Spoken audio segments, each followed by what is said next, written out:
and he covered most of the things. And I did make some opening statements I made. It is because of Dr. Gulraja and the organizers I am here. Thank you very much sincerely. And it is nice. And I see that I am a professor of probability. So I see that there are a lot of chances happening all through your life every day.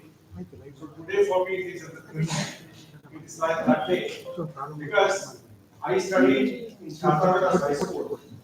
In 1979, I finished my 10th standard. Now you know my age. Okay. So it is good to come back to your institution and give a talk like this.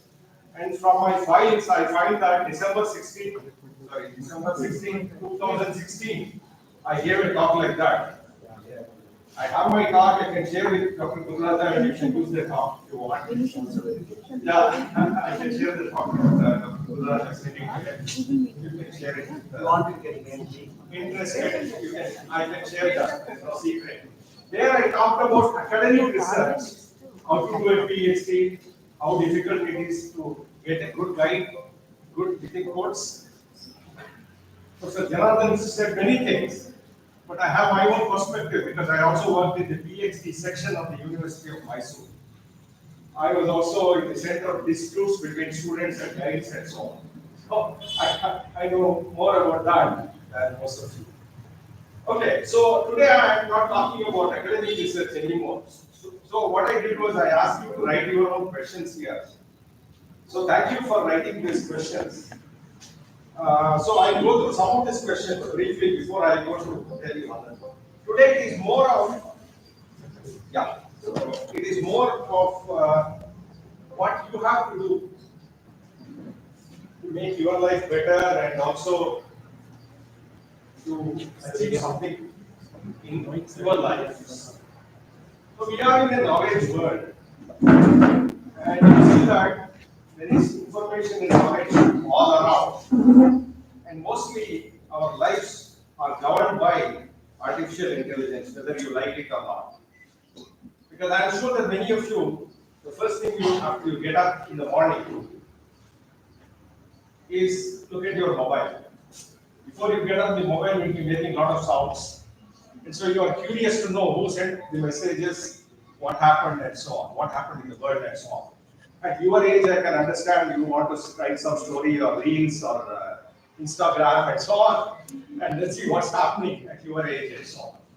And you want some information, then you go to Google. So many countries, recently I was abroad, so the countries work on Google. If you are on a road, you are lost, there's nobody there to give you directions on the road, but you depend on your Google. You just put your Google where to go and so on. So many countries have become like that. They are dependent fully on Google. So it will be very difficult if you don't have a smartphone, if your Google doesn't work there, then it is very difficult to navigate in many of these countries today. Google, Apple, OpenAI, these are working on large language models where you can communicate with machines. So nowadays, so easy that most of the information which I am telling you, you can get it from ChatGPT. How many of you have not used ChatGPT? Okay. So just like all Asians are like this. Okay. We are a community. So my colleague used to say that it is very difficult to teach Asian students because they don't reveal whether they have understood or not. They also don't get the we don't get the feedback also. So what I'm saying and so on. So I understand this because I was a teacher quite a long time now. And so ChatGPT, of course, I asked my students in my department, what do you use it for? Some of them they said CET, question paper. And I'm sure that many of you can go back and then you have test question papers or exam question papers. You just read the exam question papers to ChatGPT and see what answers you get. You will get most of them correct. Correct answer. So now, what are we doing now? So what am I doing here? And why do we need such programs? Okay, that's the question all of us have to ask now. Because all these programs, they have taken over our jobs. Like You just type in something and they give a whole list of things. Like what are the softwares used in chemistry? Okay, are you aware of softwares? What software? Sorry? Hello, me. Say one or two. Chemdra. Chemdra is one where it draws the structure of molecules and so on. Yeah, so that's another one. And so you have a lot of softwares and you have a lot of material there. And as Professor Janardhan said, to do science is exciting. It's also rewarding to some extent. But getting recognition, it takes a lot of time. Just I'll mention one. How many of you remember Professor Goodenough? Professor Goodenough, that's his name. Goodenough. He was good enough for a Nobel Prize. So he got the Nobel Prize probably last year or the year before. You know, for what? For your lithium ion battery which you have in your mobile phones. When did he write the paper? 1980. 1980 he wrote the paper saying that you can use lithium batteries which will last longer and which will be better. The technology came probably 5 or 10 years back, and he was awarded the Nobel Prize 2 years back. Professor Goodenough, you can search. Lithium battery. So this is the time on the average which it takes science to become technology and to be known to the world. But you should ask Goodenough, why did he do this? You would say that I wanted to get a paper. And it was a very proud paper. It was published in a very good journal then in 1980. So Goodenough will say that, okay, I was happy that it was published there. Nobel Prize, not throw away. In 1980, if you had asked him whether he would have won Nobel Prize after 40 years, he would have said no idea. Because when he did lithium battery, it was not the way which you have in your pockets right now. It was quite big and a lot of properties and so on. The technology made it smaller to fit it into your mobile phone. So science and technology, that is what comes to use in a society. Not only science, I would say technology also is needed because somebody has to think that how to reduce the size of the lithium battery so that it fits into your mobile phones, it fits into your laptop and so on. So that is technology. So what I'm saying is science is exciting, no doubt. Why? Because you find something. Whether it will come to use, nobody knows. And another example I'll give before I go, otherwise my time will be out. So, Srinivasa Ramanujan in mathematics, 100 years back he was there. He lived only till the age of 32. Whatever he did, he never thought that that will be useful to society because he did in what is called number theory. And he was working with Professor G.H. Hardy. G.H. Hardy is famous among scientists, also life scientists, for the Hardy-Weinberg law in population genetics. Hardy used to say that I am not interested in applied sciences or applications, I work in pure number theory. So he was a person who was very strict. They said, I don't work in applications and so on. But Hardy-Weinberg law is used in genetics. So it was not his control, that was used in genetics. Whatever Srinivasa Ramanujan did is used today in cryptography. Ramanujan did not have the faintest idea because there were no laptops, there were no computers, nothing. And what he did out of his sheer happiness. So briefly what I want to say to you is you should have the passion to pursue whatever you like. And if you want to be a scientist, it should be just that. That's the end of it. Whether I get a job out of it, how much money I can make, these are all secondary things. So you can be a scientist at home also. That's why I asked you how many of you have test tube at your home, microscope at your home. So if you are fascinated about science, invest in science, create your home laboratory, and then look at whatever you want to look at. One more instance I want to say where science was respected in the UK, for example. All of us would have taken medicine some time or the other. We go to the doctor says that you take this pill in the morning, this in the afternoon, this in the night. How do I make sure that this should be taken in the morning, this should be taken in the afternoon, this should be taken in the night? The nurses in the hospital, they found that they tell the patients or the caretakers along with the patients, give this in the morning, give this in the afternoon.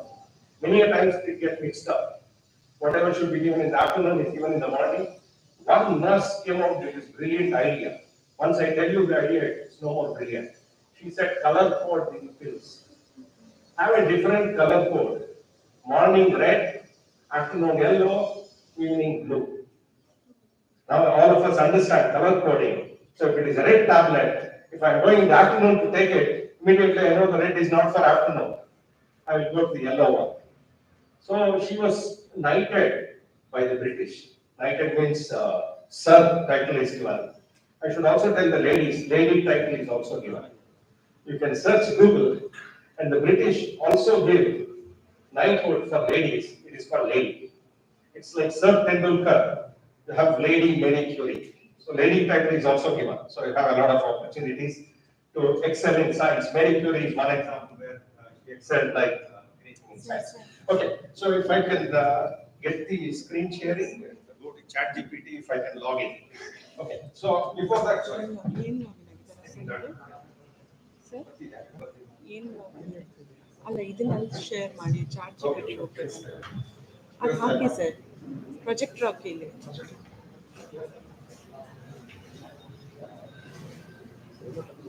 Am I audible? Mic working? Mic working? No. I think my voice is working. Okay, so I had, yeah.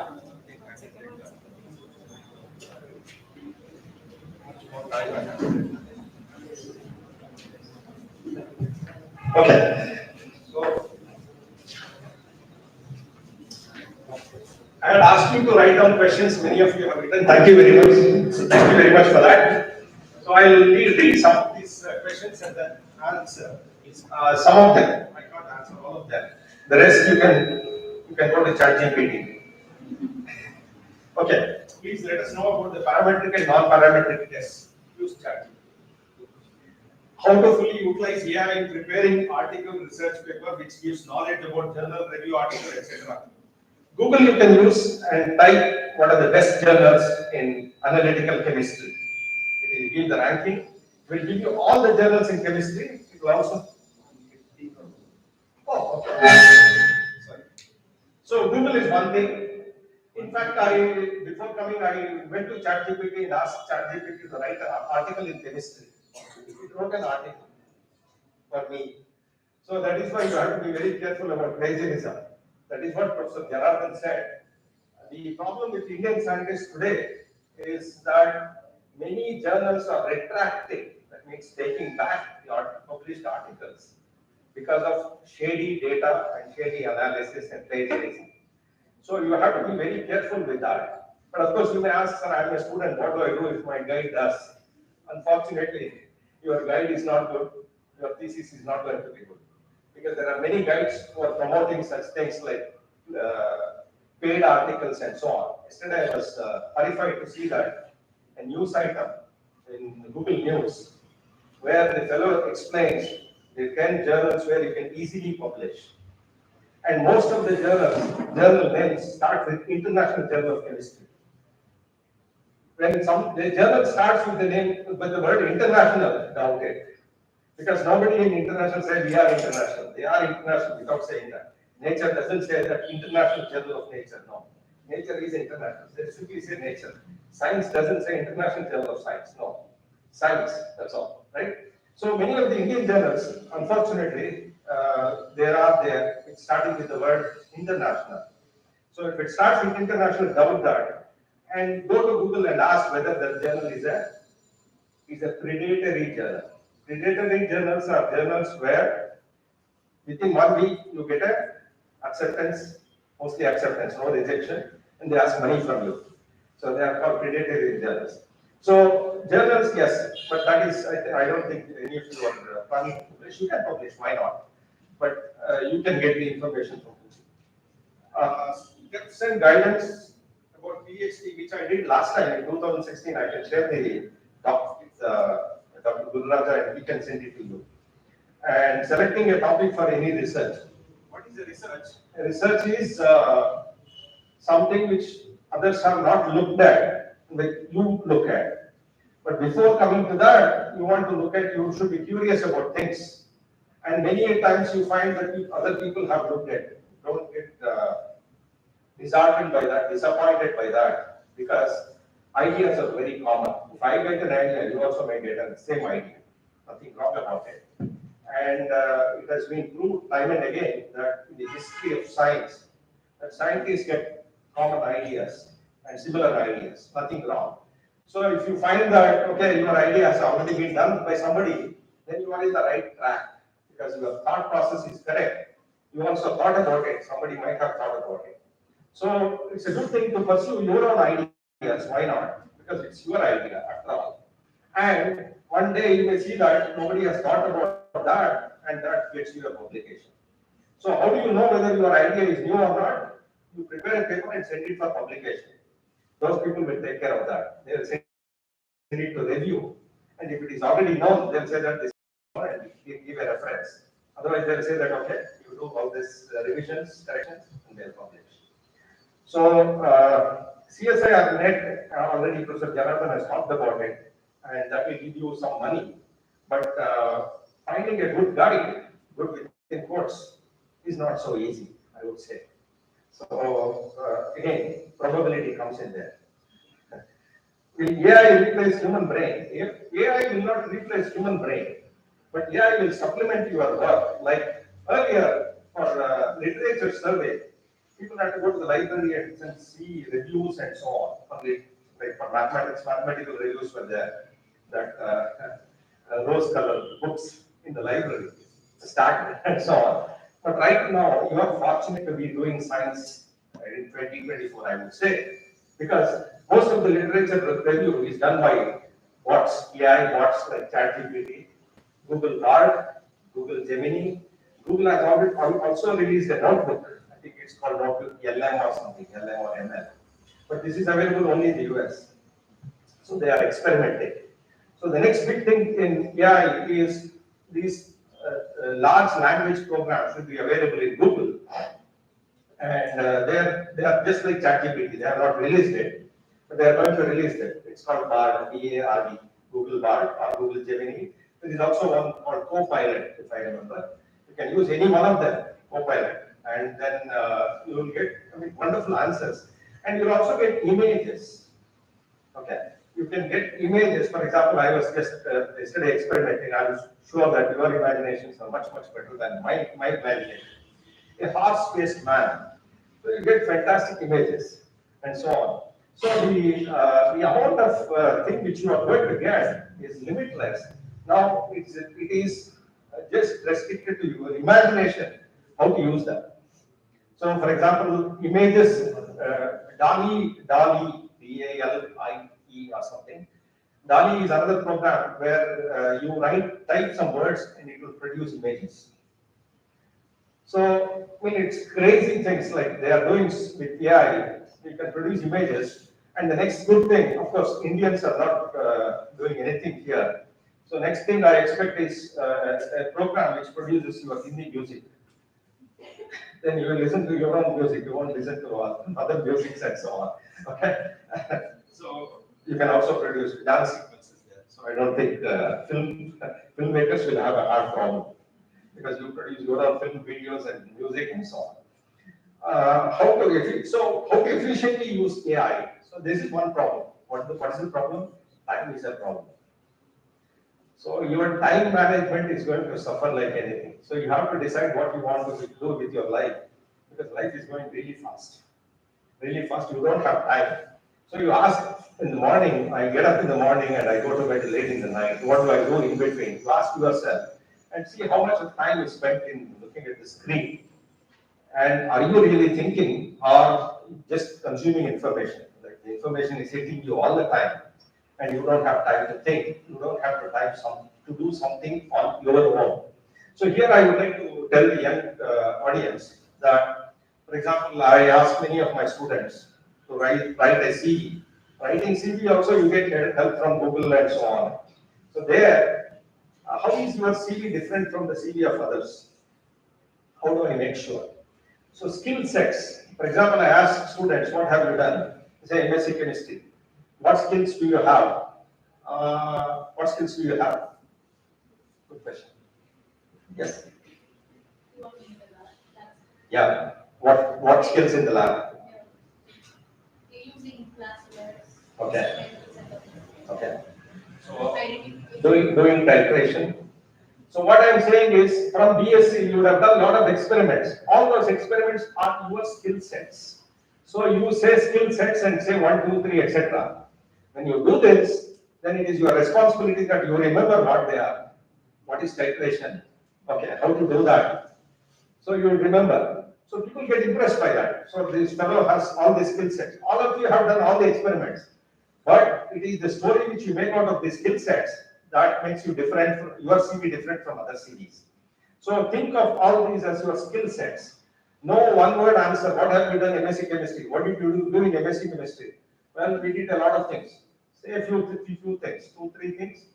Okay, synthesizing this, synthesizing that compound, looking at the structure of this compound. These are your skill sets.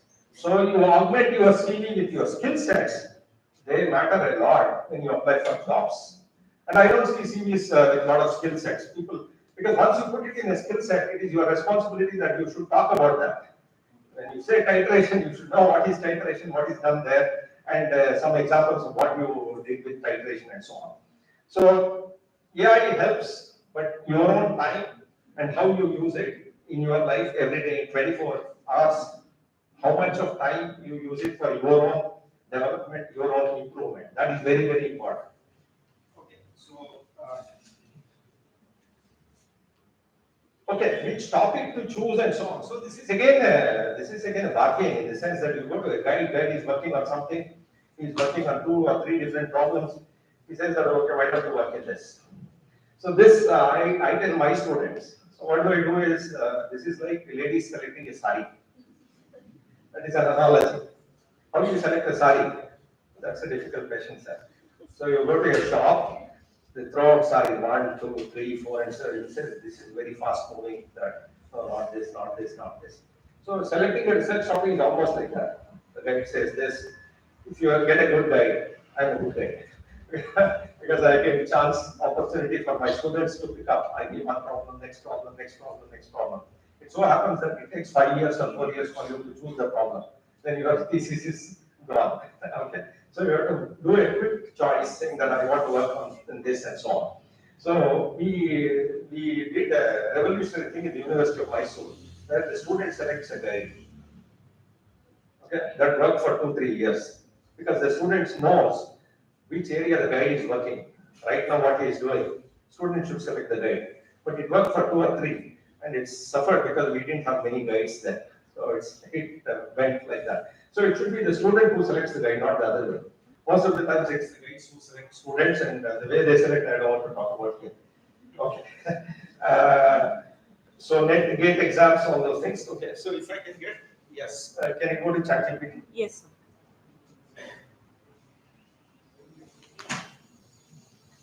Next time.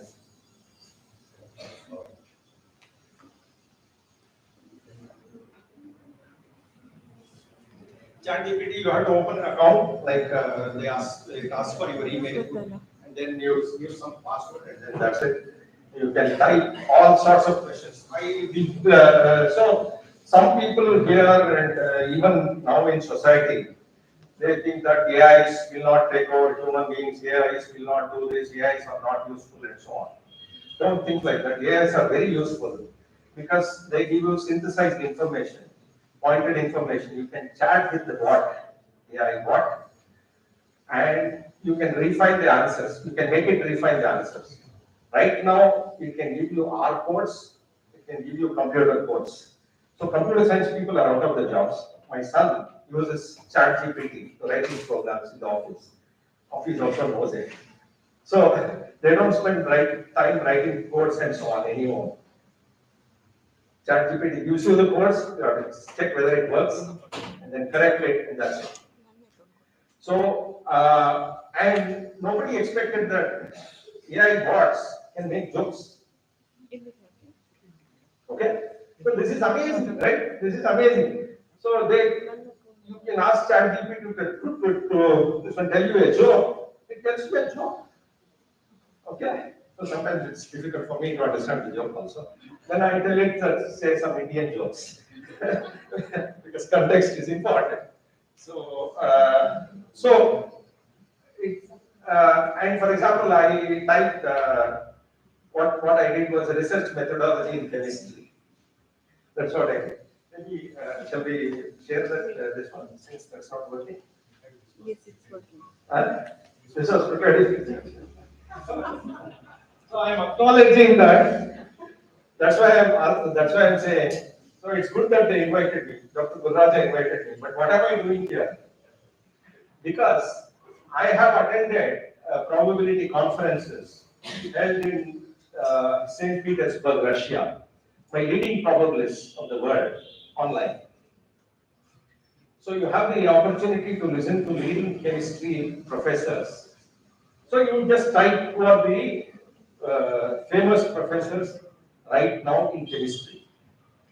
Okay, usually it will take you to Princeton Institute for Advanced Study, and then some names will come, and then you go to the names and click what they are doing. So you know what is happening. Okay, but don't get disheartened that my guide is doing that, he is doing that. That's a different thing. The way my guide used to tell was, I tell my students, this is to justify our existence, my existence, is that whatever research I have done is my own idea.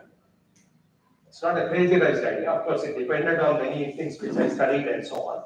But they are our own ideas. So you give importance to your ideas. It may not be world famous and so on. That's fine. But you would also like to know what is happening there at the leading horizon of science. As Janardhan put that nice picture produced by a computer scientist. Well, you start with the dot and LKG and so on, and then the dot grows like this as you get into PUC and BSc and so on. In masters, you become specialized and you get the horizon. And then in PhD, you dent the horizon. It means you change the horizon a bit. That is PhD for you. So that is how specialized our knowledge system is. You can't work in many areas, in chemistry also. You have to choose an area and then make one small dent there. And we should all be happy today that Professor Shashikant was with us, and he is retired professor. He got 2 patents in tuberculosis research, drug for tuberculosis research in December 2023. So that's how it works. So he's retired. He is very active, even after retired. So science has no retirement. So you have to wait for long enough time to make that dent there. So, I mean, don't expect that, okay, I mean, we will do abstracting things. Because people who did abstracting things, they didn't know that they were doing abstracting things. It later happened that, oh, it was very important, just like pasteurization. Or, for example, in medical sciences, you go and ask the first doctor who told you to wash your hands before you eat something. This was a very important contribution to the world. We don't realize that. Nowadays, your parents used to tell when you were young, you want to eat something, did you wash your hands? Then you said, oh, please go, wash your hands. Washing your hands became so important because if you don't wash, then you get in bacteria in your mouth. So this was not an ordinary idea in medicine. A doctor observed people and then he said, well, you have to be clean. People were so ugly. Okay? So if you go back in history, England was called Black England. Do you know why? Why Black England? Because they were using firewood for eating purposes. So it was a cold country, they had to use firewood, so many chalk, so many pollution, everywhere it was black. 100 years back, they had London Tube. 100 years back, more than 100 years back, London Tube. And Tube used to run on steam engine. Imagine if you are a passenger on that train, because the train enters the tunnel and the steam engine is putting out smoke. Everybody is inhaling that smoke. When the train comes out of the tunnel, everybody coughs, including the driver. Because so much smoke you have, but they did this 100 years back. So this is technology for you, this is science for you. Why did they do it? I said it's fascinating. I can run a train under the in a tunnel. But we don't have steam engines anymore. You have to only imagine. Okay? But this was science and technology in those days, 100 years back, more than 100 years back. So science, because of the industrial revolution, we got whatever science we got. So all these things. You can say Indian science existed. Okay, I don't want to talk about it. It's a controversial subject, and you're putting on me. So I don't want that. But anyway, what I'm saying is, because of the industrial revolution, the world is what it is today, which happened in Europe, basically. For sure. Right. So. You have a Yes, joke? yes. Oh, yes. Tell me a joke. So let's start with a joke. What did one ion tell the other ion? I have my eye on you. You want me to tell? Tell me a joke. So this is ChatGPT, not me. It's a bad joke. Anyway, so yeah. Why don't scientists trust atoms? Because they make up everything. Why do chemists like nitrates? They don't get cheap day rates. So, I'm saying this is amazing. This is a language. What it is doing is, it is taking your question, and there is a neural network going on there. The neural network, it runs through the neural network at the speed of light. That's why you're getting the answer so fast. So everything is happening at the speed of light, and it is running through the neural network and giving the answer with the largest probability. So all these things are, that is why it is fascinating. So it's almost like it's immediately giving. So, okay, what are the research methods in chemistry?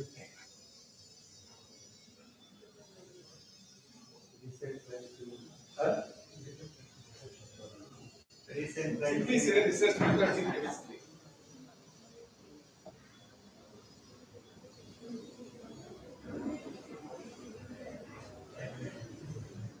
You should have, I need to attend this fellow's talk.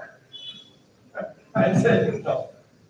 He invited me 6 years back. I don't think he'll invite me 6 years from now. So I'm having my day to. Yeah. So what are some home experiments in chemistry? What are some home experiments in chemistry? It will also give in detail how you do the experiments. So these become important because you can do at home. You can do with baking soda and some things which are available in the shop. How many of you know the chemist shop here, where they sell chemistry solutions and so on? You know, they have. So you should go and visit them and see what are available there. Some acids, some diluted acids and all will be available. Take home. Okay. Of course, you may say that no, I will not give you less than half a liter or something. So three of you go and share that. Take some bottles from home and share that acids and do the experiments. So yeah. So can you go back? Go out. Yeah. So baking soda and vinegar volcano. I think most of you would have done in high school. This volcano thing. Invisible ink that you would have done. Color changing milk. Do it yourself. pH indicator. How many of you have tested pH of blood? Your own blood, not somebody's. Okay. You can poke your finger with a. You need some Dettol and water. That's all. Poke your with a pin. Okay. So before that, sterilized pin. How do you get sterilized pin? Huh? Heat it. You have gas stove. Take a pin and heat it for a few seconds. Sterilize. Poke it. Take the blood. Take a litmus test paper and find out the pH of that. Why I'm saying this is, then you refine your experiments. You go on asking questions, how do I do this better? One step further and so on. So many of this, and for example, you can go to, for example, you can type, how do I do density tower? How do I do density tower? It will give in detail how you do it. There's nobody sitting on the other side. It's a machine which is doing this. What more you want? Okay, so in fact, the teachers are fortunate that students are not so active. Otherwise, we'll be out of our jobs. Okay, we teach you, even today, 2024. The student, I know all this stuff. Can you say something more? No, keep quiet. Okay, don't disturb me. That is it. Right? That is not a good teacher. Okay? Right? You are allowing us to be teachers in 2024. I am amazed because of that. Because you know more things. Huh? And many in engineering colleges, they find teaching boring. Why? Because in the last minute they'll be Googling. I know this. So teachers have to be updated and they should teach something which is not there. That is challenge to the teacher. Otherwise, we thank all the students because you allow me to talk. So I said density tower. Yeah. So can you Yes, sir. go on? Yeah. So procedure, materials needed, procedure, prepare the liquids, layer the liquids. Every step it gives. If you don't understand a step, you can ask, I don't understand this step, can you explain better? It will explain. Okay? Because you are chatting with the machine. What all questions comes to you, you can type that, type there. It will give you an answer. You say that I don't like this answer, can you give me a better answer? You can simply say, can you give me a better answer? I don't like this answer, can you give me a better answer? It will try to give a better answer. So in that sense, this is very useful depending on your time. Your time is your time. So you decide, in 4 semesters, I want to learn all this from ChatGPT. I want to specialize in all this. What is medicinal chemistry? What is steroidal chemistry? You simply ask, what is steroidal chemistry? Okay, so yes, certainly I understand. Let's try a different approach. Here is a simplified version of the density tower experiment, materials, procedures, so to try to explain in a better language. Okay, so many things are there. I think we have not explored it. Let us accept it. I think we have not explored it. One reason, time. I understand. Okay, time. But then, I am not saying that you explore it tomorrow in the next 24 hours. No. Keep track of this. Whatever you are interested in. That is a $1,000,000 question, sir. What am I interested in? I also don't know. Nobody knows. But keep seeing, keep watching. Okay?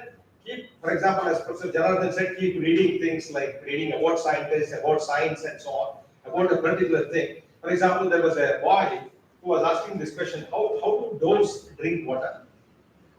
Birds, doves, how do they drink water? Because they cannot sip that. How do they drink? So he found out that the dove picks water and then lifts the beak. People didn't know this. What was he doing? He was observing doves in front of his house. So this is a curious mind. So you have so many things happening around the world. You ask how a crow nest is there today. For example, in my house, we have a coconut tree. And daily I see that a lot of twigs, kaddi ella bandu beelta ಇದೆ ಮುಂದೆ. I was wondering, and there was a tree some distance from my house, and they had dried twigs and so on. I was wondering who will throw this. Then one day I had to find out that there were hawks on the coconut tree. They were trying to build a nest on the coconut tree, and when they slip something, it falls on the house. Then I realized that they are throwing all this garbage in front of my house. I can't blame them because we are building our house. Okay, that's none of our problem. Your problem, you lift the twigs and then throw it wherever you want. So I'm saying so many things happen around us which we don't realize. Where are we going? You have to see. You have to keep your eyes, ears, mind open. And that is basically science for me. That is how science works. And you ask questions. And one more very important thing you did, many of you did. You wrote your questions in the paper I gave you. So this is a one sure way of improving yourself. Write down the questions which come to your mind. Many of them may be silly questions, many of them may be wrong questions. How do I become a millionaire tomorrow? Okay, you can write down. You can write down. You will not become a millionaire tomorrow. That's a different thing. There is one way. Go and buy a Kerala lottery. So who knows? Okay, we don't. But what I'm saying is, some of the questions may not have easy answers. As I said, how do I find a good guide? So these are all probabilistic answers, like a lot of chance is involved every day in our life, no doubt. No doubt. I believe in that. In fact, I am an extreme person. I believe that there is no God. Well, you always say, what? No God? God is uncertainty. For me, as a professor of probability, uncertainty is God. If uncertainty is not there, life is useless. Because if everything is certain, your life will go like this. It's useless to live that life. Because of the uncertainty, that's what makes it exciting. So you have to take the route. Nobody will tell you whether this is the correct route or anything, but you explore. Explore this route, that route, this, and so on. Even when you are doing a research problem, nobody will tell you overhand that you will get a solution with this.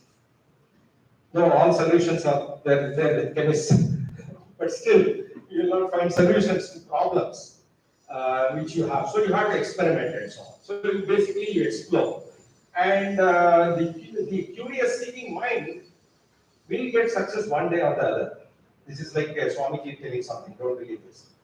We don't know. Nobody knows. Nobody knows what happens tomorrow, what happens 1 week from now, 2 weeks from now, and so on. I'm sure that many of you may end up in very, very famous laboratories in the world. Why not? Only figure out how you do it. Okay, do your MSc chemistry, simultaneously write a GRE, write a TOEFL, apply to universities, you may end up there. So that possibility is there. Okay, so the world is quite open in that sense, and there are so many opportunities now in the world, and so much help available with AI. See how best you use that, and all the best. Thank you. Any questions? Any questions?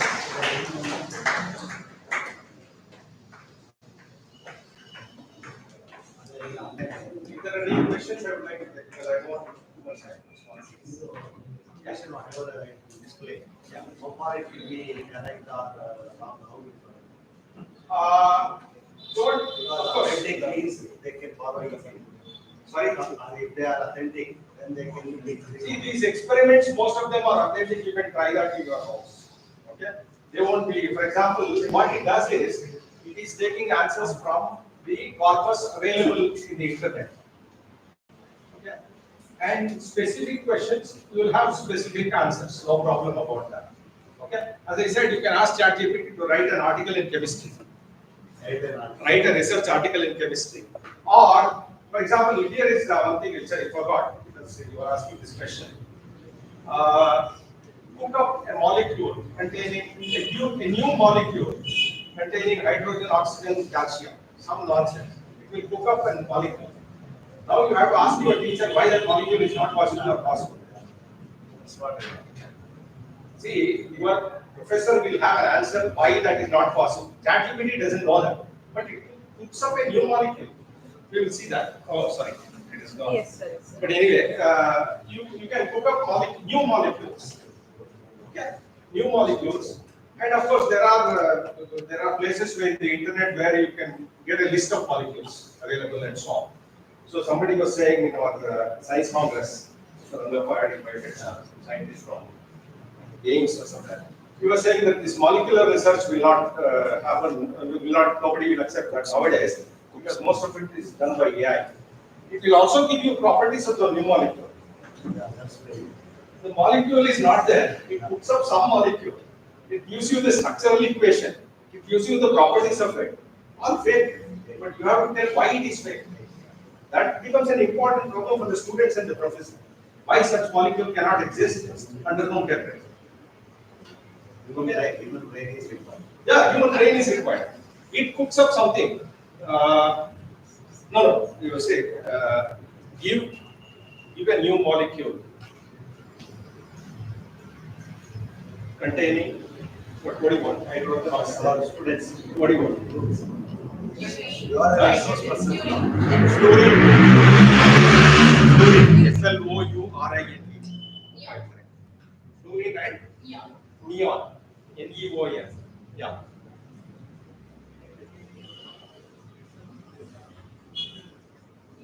NEF.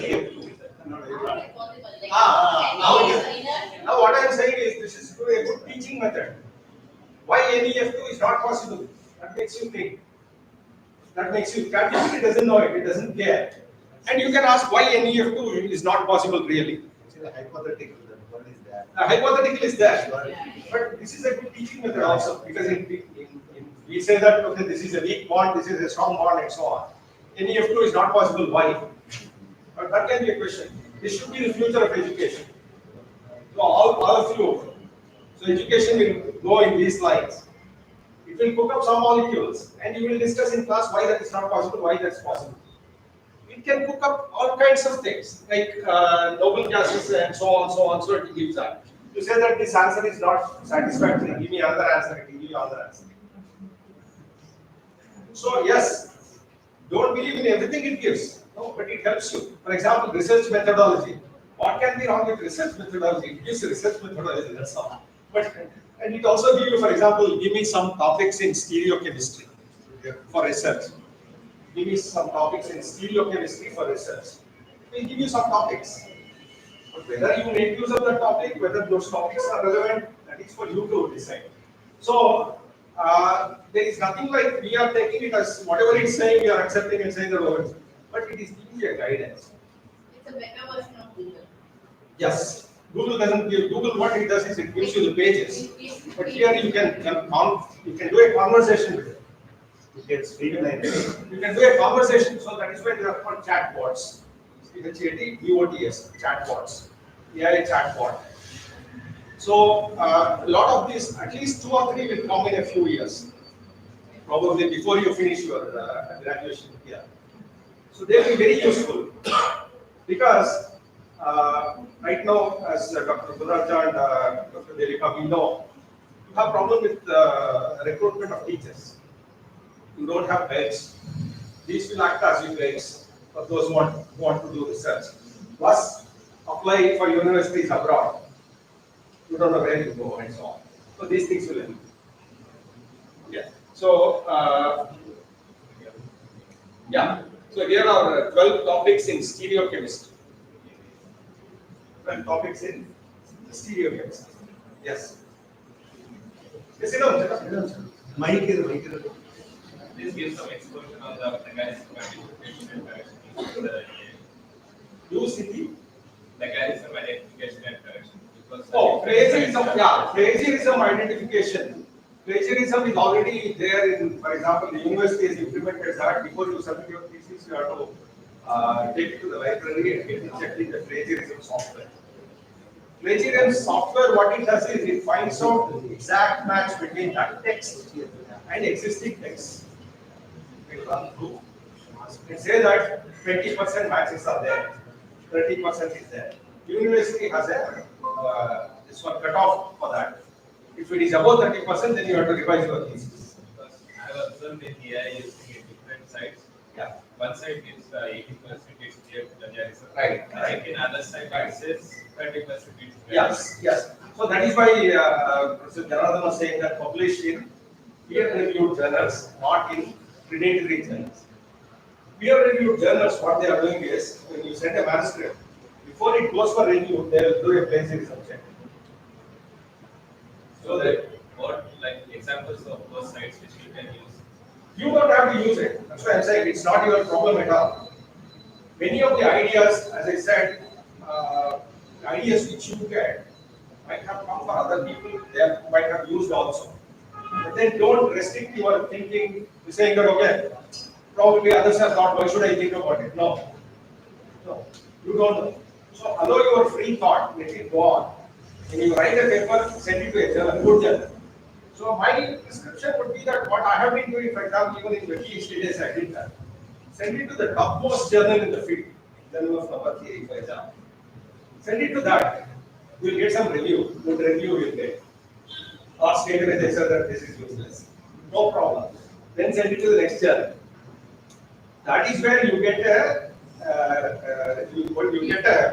feedback about your work. So do this. Yeah. Who knows? I mean, for example, nobody is there to tell you that your idea is bad, good, or anything like that. Okay? And don't ask colleagues. Colleagues will be jealous. They'll say that no, this is not good work. Because this happened in science. This happened in Chandrasekhar, physicists. Chandrasekhar, when he went to US at the age of 19, UK, Sir Eddington was the famous astronomer there. Chandrasekhar was supposed to give a talk. Eddington was Chandrasekhar's room the previous day evening. So Chandra, what are you talking about? Chandra, a student, he shows everything. This is what I am talking about to Eddington. So Sir Eddington has come to your room. You don't have any business because he is a famous professor in astronomy. So he shares everything. Chandra goes and gives the talk next day. Eddington rubbishes the whole talk after the talk.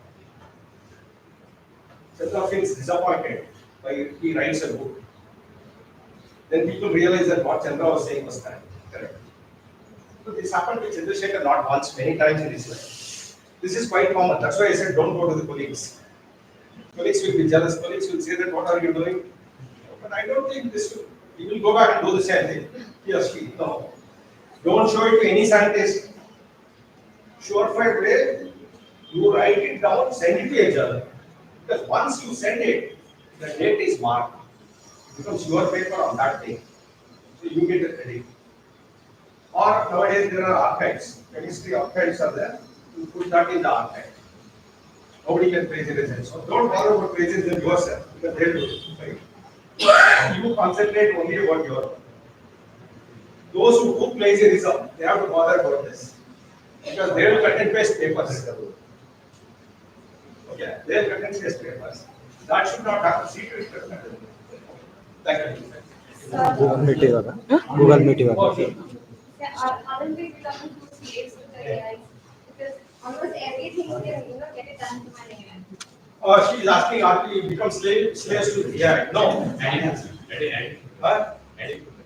So maybe when it comes to language, creative writing. Creative writing. Do a creative. Yes, So, can be- give me a story, creative story. Can be great skill of creative writing. So he has a question, and are we becoming slaves to AI? Is that question? And he says, what about our creativity? 2 days or 3 days back, you can Google it. Japanese literature person won a prize in Japan. She said, I have used ChatGPT. She won a literary prize in Japan. You can just Google literary prize from 2-3 days back. He openly declared that I have used ChatGPT. I'm talking about creative writing in English.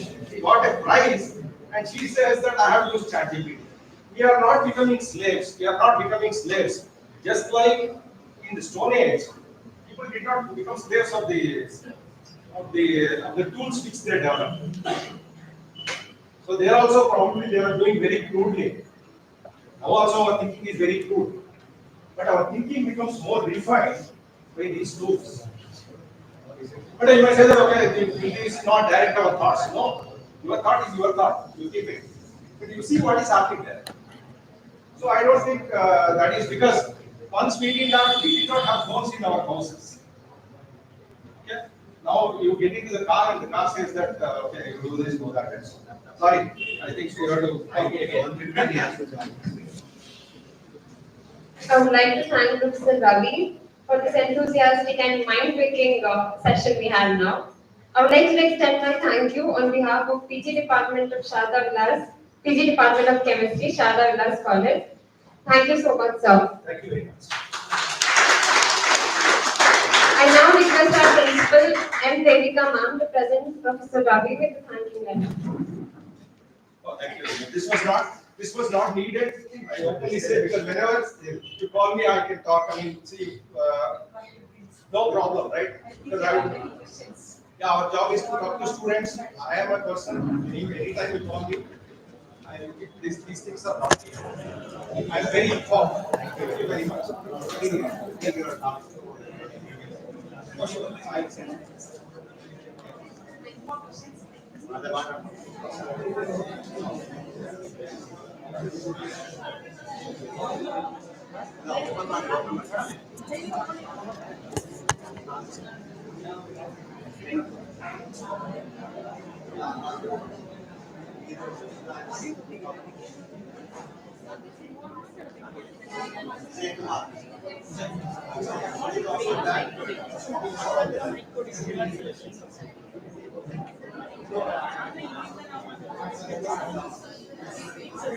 Output ಬೇಕಲ್ಲ ಇದೆ madam. Right on output inquiry. Take part. The P60.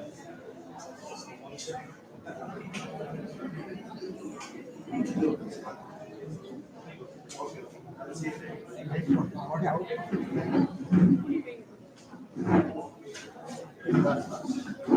ಇದು ಇದನ್ನ Moving on ahead with our sessions, I would like to introduce Professor Vijay Kumar N, Department of Science and Chemistry, VIT Bangalore.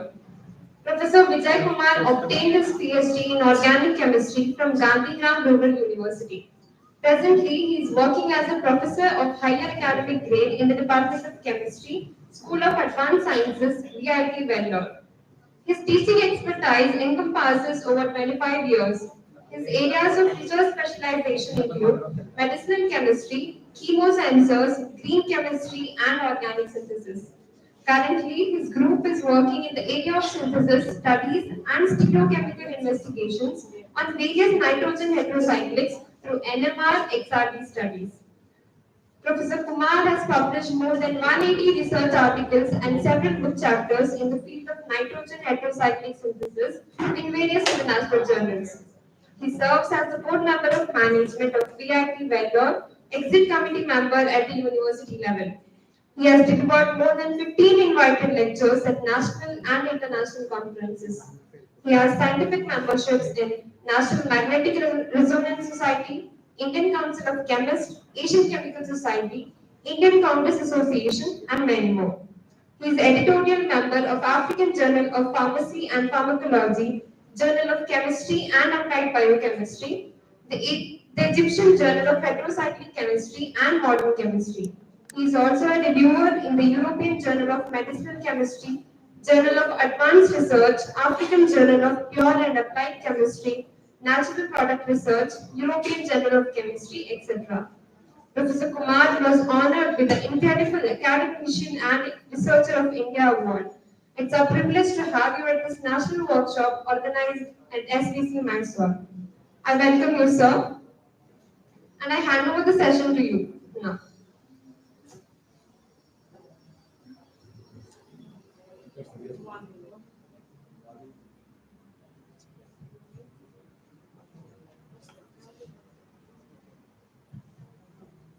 Sir, hope you can hear me, sir. Vijay Kumar, sir, hope you can hear me. Could you please remove your mute, sir? You're muted, I think.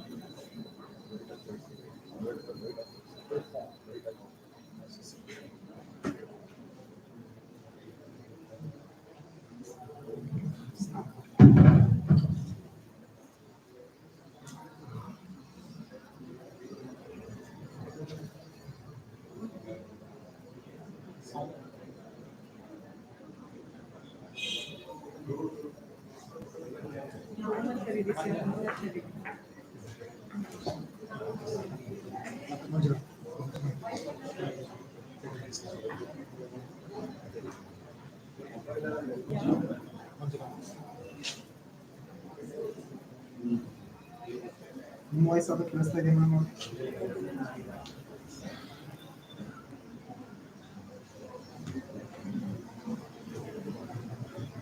మంచిగా మంచిగా ఏది అనుకున్నా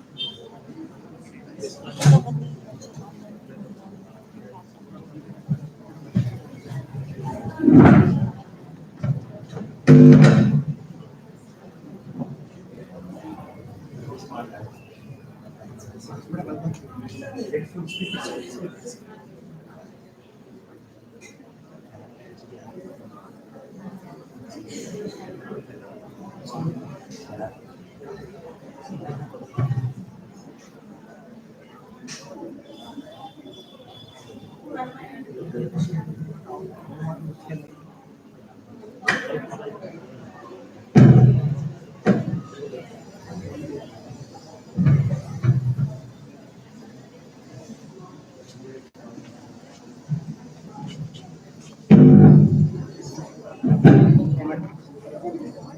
Hello.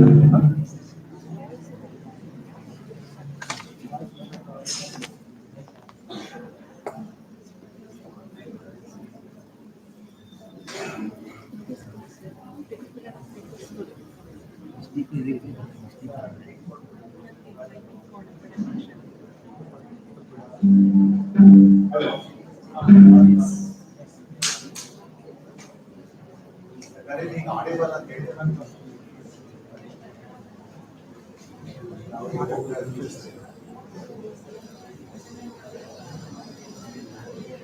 Good afternoon, sir. Sir, you are audible to us. Vijay, sir.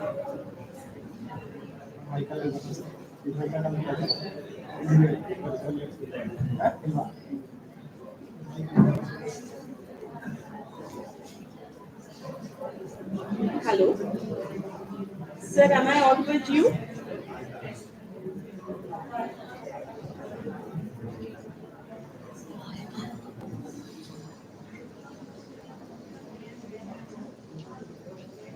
Hello.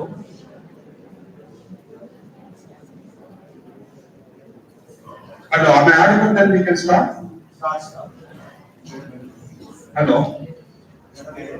Sir, you are audible to us, sir. Could you please start with your questions? Yes. Start and audible. The message start. Video on. Video. Say that. Yes. We are on.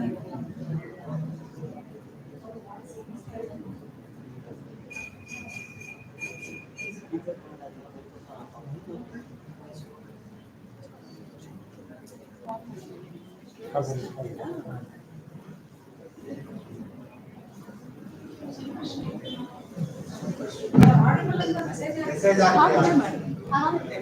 the ಇನ್ನೊಂದ್ಸಲ ಹಾಕಿ ಮತ್ತೊಂದ್ಸಲ ಹಾಕಿ audible ಅಂತ ಹೇಳಿ you can start ಅಂತ ಹಾಕಿ Hello, sir. I get some response. Am I audible? I just see your message that I'm audible, but yeah, okay, thank you. I'll start. Hello, sir. Shall I start? Yes. Audible, sir. Start. Okay. I'm saying you. Yeah. Okay. We'll start. Okay.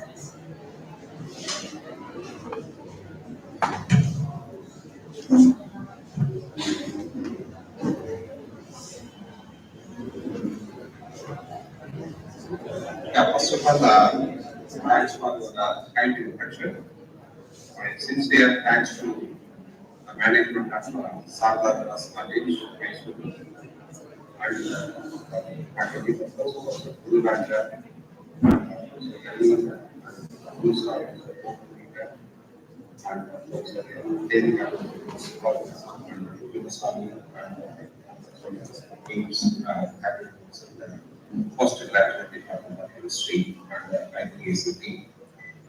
Thanks for the opportunity to work with me. Very nice to be here. One day national workshop on recent trends in research technology. Very happy to share some of my ideas with the young student friends. So straight away I'll go to that one of the hot topics in chemistry nowadays. Because these points are related to research methodology, there is a request from the department and so that I can go on this research methodology. But if I'm going through that, I think already Professor Janardhan and Ravi, they have already discussed very good in this topic, and so that it's not nice to go on over the same ideas with the same kind of contents, because the research methodology is going to almost uniform to everyone. It depends on the domain, there will be some slight changes, so that I don't want to go with that one. Anyhow, when you are going for some research ethics, why I want to repeat here is the research ethics is very much important. Nowadays, the ethics in research applications are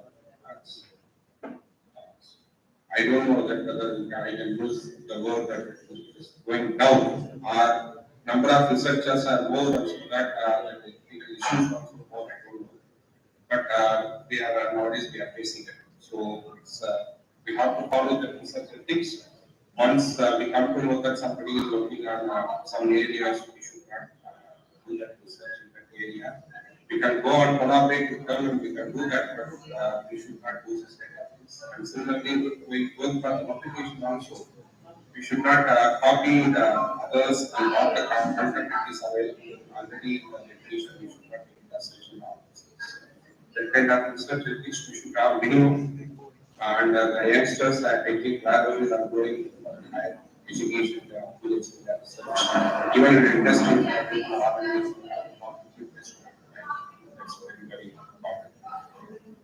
And then the treatment of human subject and animals in research, that means the ethical committee is there. So even if they are not following it also, they will take that. So without that, the institutions or industries, they cannot go in research and so that they will take that. As a personal side, the 2 points what I have pointed out just now that we have to be very careful. And the copyright laws, once we are publishing it and we are going for the application, that we have to follow and we should not copy and we should not publish something in 5 years period or 10 years period. If we are agreeing for that, we should not do that. That kind of thing. So again and again I don't want to go into these things. Only some areas which I want to talk is maybe related to the publications. When we are going for a chemistry, I think Professor Bhujanatha asked me to go on this particularly chemistry students because he told me that the chemistry audience are both and so that we have. So when we are going for the publication or a project proposal, first about to choose the problem, and before going to choose the problem, I think all the researchers are here, the teachers are also the researchers, and we know that we have to go through the chemical abstract, and there we have to see that, and we have to confirm that whether what molecules we are going to synthesize or what is the problem we are going to solve it, and that is already published or not, whether somebody has touched it or not, that will come to know that once you are getting sure that you can go ahead and with that you can start the problems. You can go on that content. Under the primary sources, definitely we can say that the first hand information, where it is available, that one we are requiring is the first hand information. And then we are having the secondary sources. The primary sources is the first hand. First hand information means a particular research group or a researcher or an institution or an industry, they will go for the publication. And the publications may be in the form of research articles or the conferences or patents. Patents, once it is published, we cannot take it for 10 years or 15 years. We should not do it. That is that. And then research publications, it is classified into several categories and the name of research letters, notes, articles, and review articles. And letters means if your work is very good, you say that it is useful to the society immediately, and you say that you are doing something continuously in that one. It is having a significance in publication so that others are getting benefited, then you can go for the letters. And then notes, there is already published material is there, and you want to add up something in that one with that one, then you can go for the notes. And most of the time, we people are going for the full articles, we call it as research articles like that. So that's what the point we are just going to add in this section. And then when we are coming for the publication, we will choose the journals. How to choose that means if you are doing a research in organic chemistry, we will choose the journals related to that area only, not in the physical chemistry or organic chemistry or chemistry like that. And then based on the quality of the work, you say that I have ordered to work, sir, it is not a new work, means we have to choose the journals with some good. Otherwise, we can go for a very good journals. And then citations is also very important. And then citation means once you are publishing, or others you can say that if you are publishing, that work will be cited by others, and based on that, the citation you will get. The citation can be given in terms of a H index and the item index. H index is nothing but how many number of publications are cited minimum, how many times. For example, you say that I have published nearly 200 papers and only 20 of my articles are cited 50 times, then the H index is 20. Suppose some other course you publish only 50 articles, but all the 50 articles are minimum cited by 50, then this H index is very high. So the H index is based on the number of citations and that is based on the quality of the research. So it is not meaning that if you are publishing more, your H index will be more. No, it is not like that.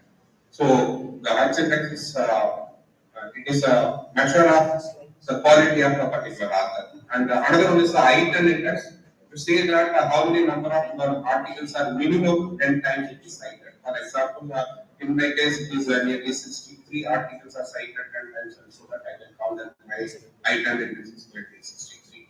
Okay. So like that, these are all the terms that researchers, that is a young mind, people who have to put it in this mind. What is the action index? What is the item index? And side score also. And then nowadays, plagiarism has to be avoided. Plagiarism means we cannot cut copy and make the content as such, and we cannot put it in our manuscript or like that. And there is nowadays we are all having a software, and one of the software what we are using is the Canadian software, like that, and number of softwares are there.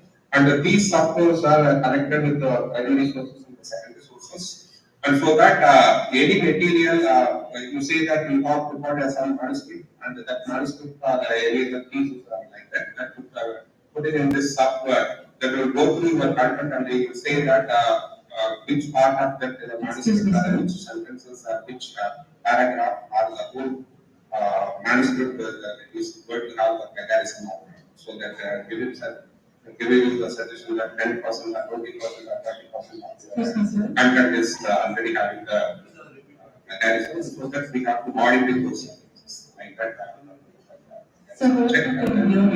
Nowadays, journals are accepting, otherwise they will not accept. Okay, so it is the research methodology content are some of the points which I want to give it, and straight away now I am going to the discuss which area of chemistry nowadays is attracting it more. Otherwise, we say that which is going to be the hot areas. Hello, am I audible? Hello? Sir, Hello? Sir, am I audible? Yes, you are audible, sir, but could you please go for the slideshow? The slides Hello? are not visible for us. Slides are not visible. Yes, sir, slides are not visible. So, could you please go for slideshow so that we can view the slides? Slideshow, okay, I am doing it. No, sir, it's in the notepad. I mean, the view is not proper. We have to go with the single slideshow view. The fourth This one? button which I can see in the bottom, what you have in the fourth button. There, yes, yes, that's the one. Sorry. Click on it, sir. Please click on it, sir. Which one? Madam, sharing, I am just clicking it. Sharing. It is already shared, resume Share, presentation, I but the think thing it. is, Yeah. yes, the thing is, the slide Yeah. shades, sir, but the thing is, it's in the no panel view. We want it as, yeah, the one that you have clicked, you just click on it, sir. Next to the 100. No, I clicked it. For me, it is in slideshow only. That's it. You have to present it, sir, at the rest. Present it again, sir, so that it is visible for us. Could you please Great, present I will. I understand. I will do. One thing I will stop screen sharing and then once again. I will start. Now it's okay. Yes. Now it's okay. Once again, you are supposed to present it, sir.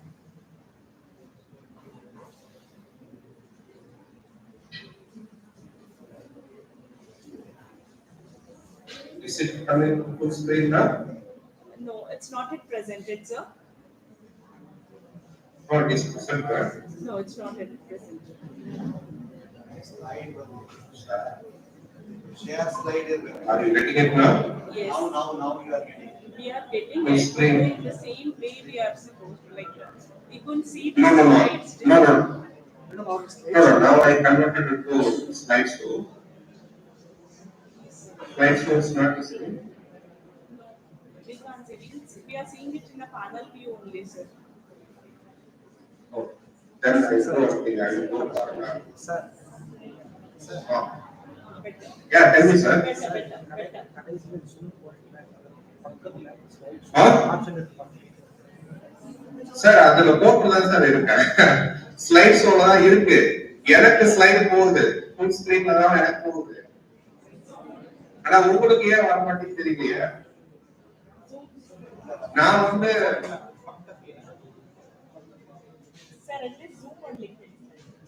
அதான் sir அது புரியுதுங்க sir அந்த இது மாதிரி இருக்கிறதான சொல்றீங்க அதுலதான் நான் இருக்கேன் நான் வந்து ஸ்லைட் ஷார்ட்கட்ல கிடையாது ஃபோர்த் சிம்பல்ல தான் நான் இருக்கேன் I click already in the fourth symbol but I don't know why அதான் ஜூம் பண்ணி அதுதான் நான் ட்ரை பண்றேன் ஒருவேளை உங்களுக்கு ஜூம் பண்ணாமல் கிடைக்கலாம்னு I try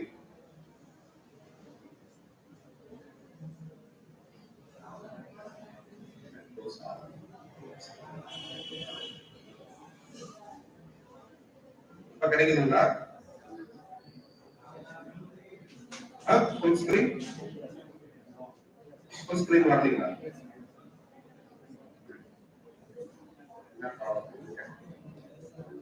but I am sharing only my canvas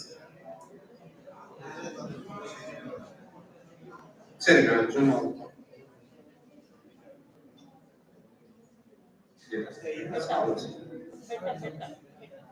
It's okay? Yes, sir. Okay.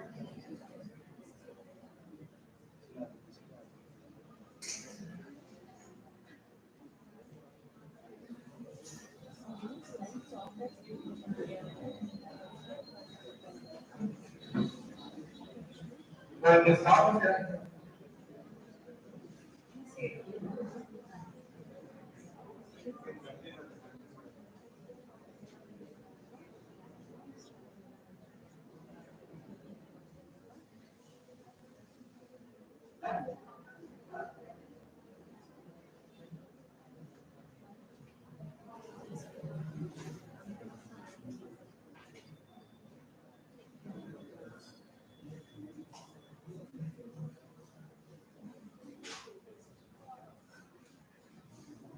Now it is okay. Now it is perfect.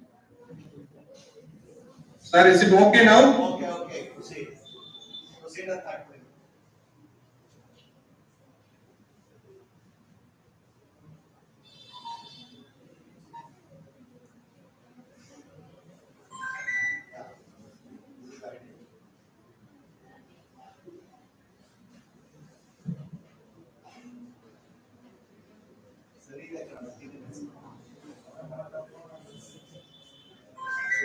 Sir இப்போ ஓகேங்களா ஜூம்ல ஓகே சார் இது ஜூம்ல இருக்கு இது வந்து ஸ்லைட் ஷோல இல்ல சரி okay I will do this okay no problem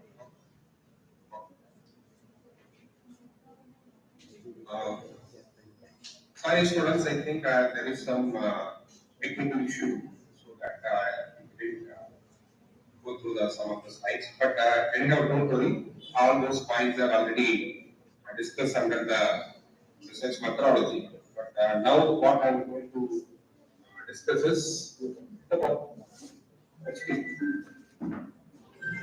so now I am going to discuss about what are all the what areas otherwise the people want to do research in chemistry nowadays.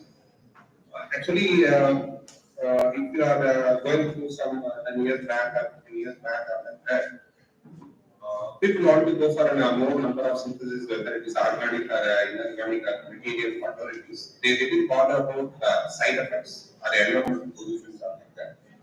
But nowadays, the environmental issues are more and so that each and every government, before giving you license for production or anything else, even if it is a wet material, even if you want to go ahead with that one, people are, they won't give you the permission to go for that is having environmental issues, or drugs will side effects, no problem, that the industry will take that.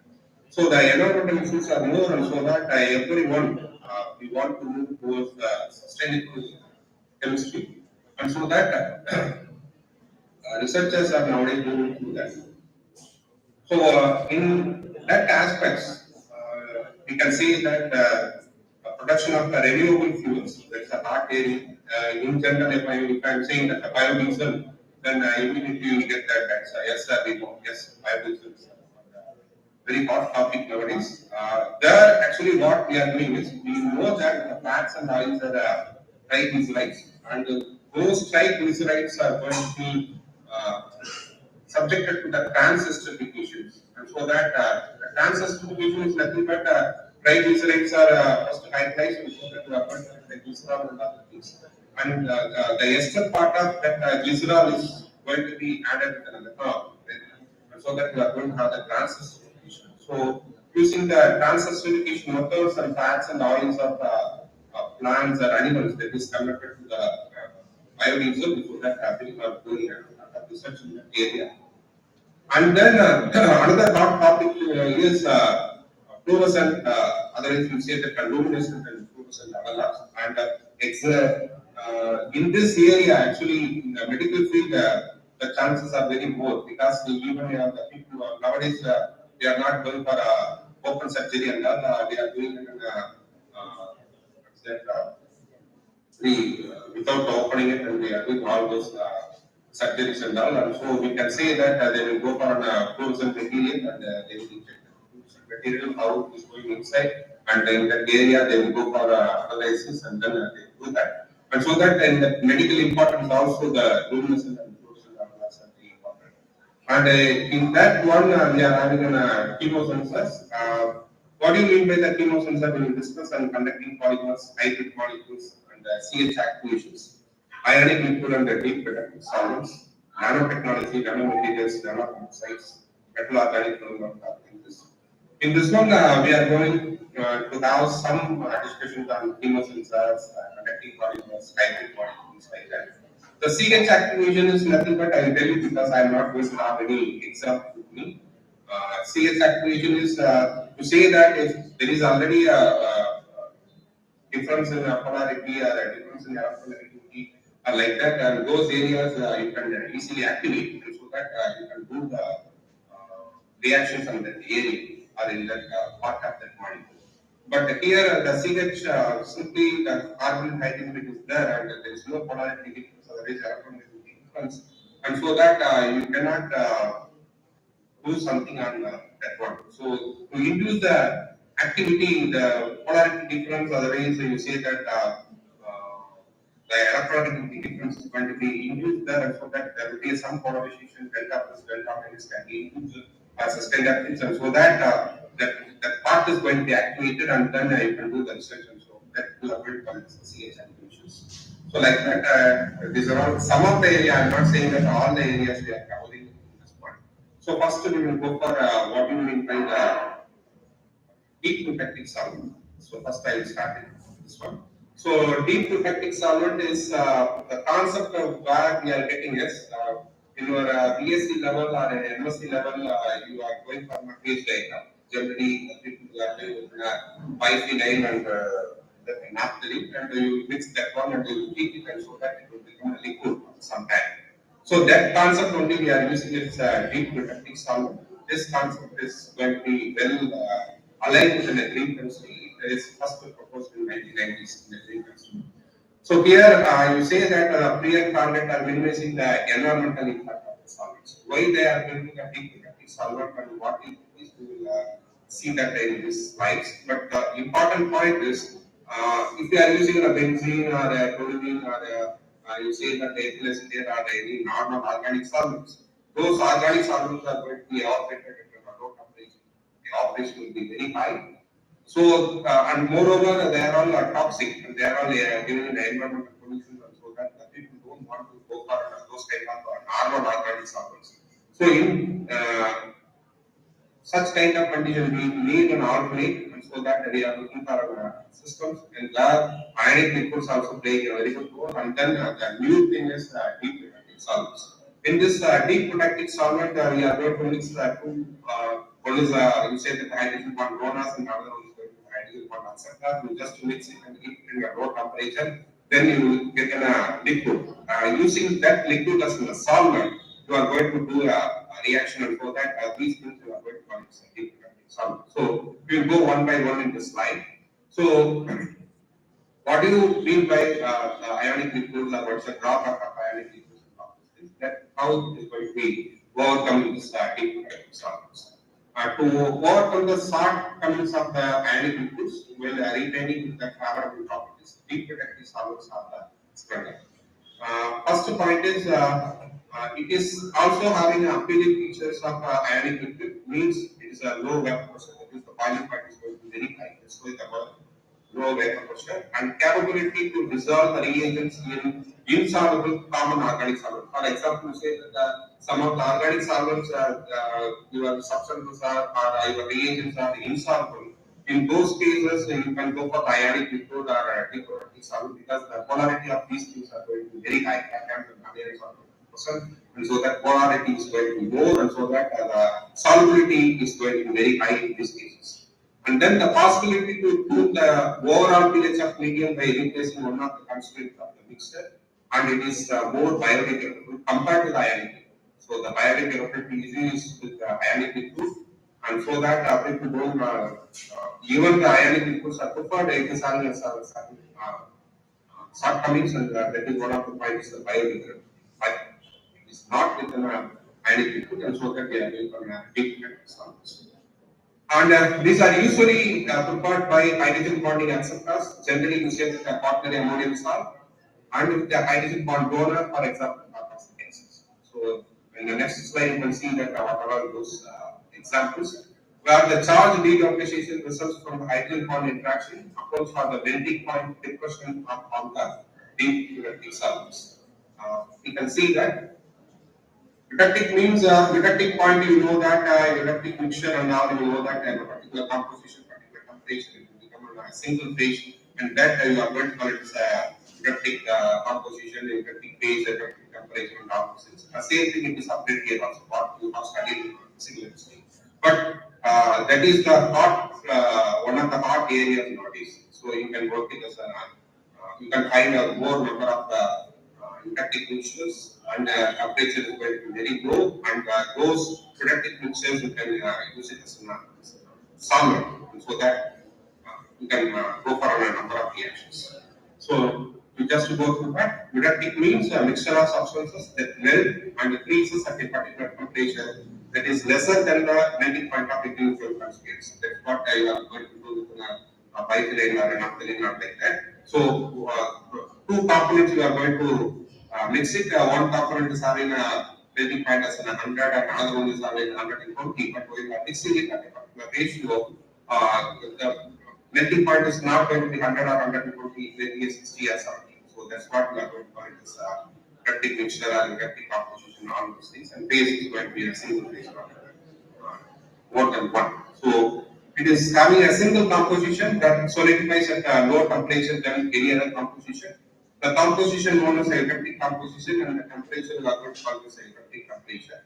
So these deep protective solvents are composed of at least the hydrogen bond acceptor and the hydrogen bond donor species. When mixed with it is going to establish a strong hydrogen bonding interaction and form eutectic mixtures with a melting point lower than the starting point.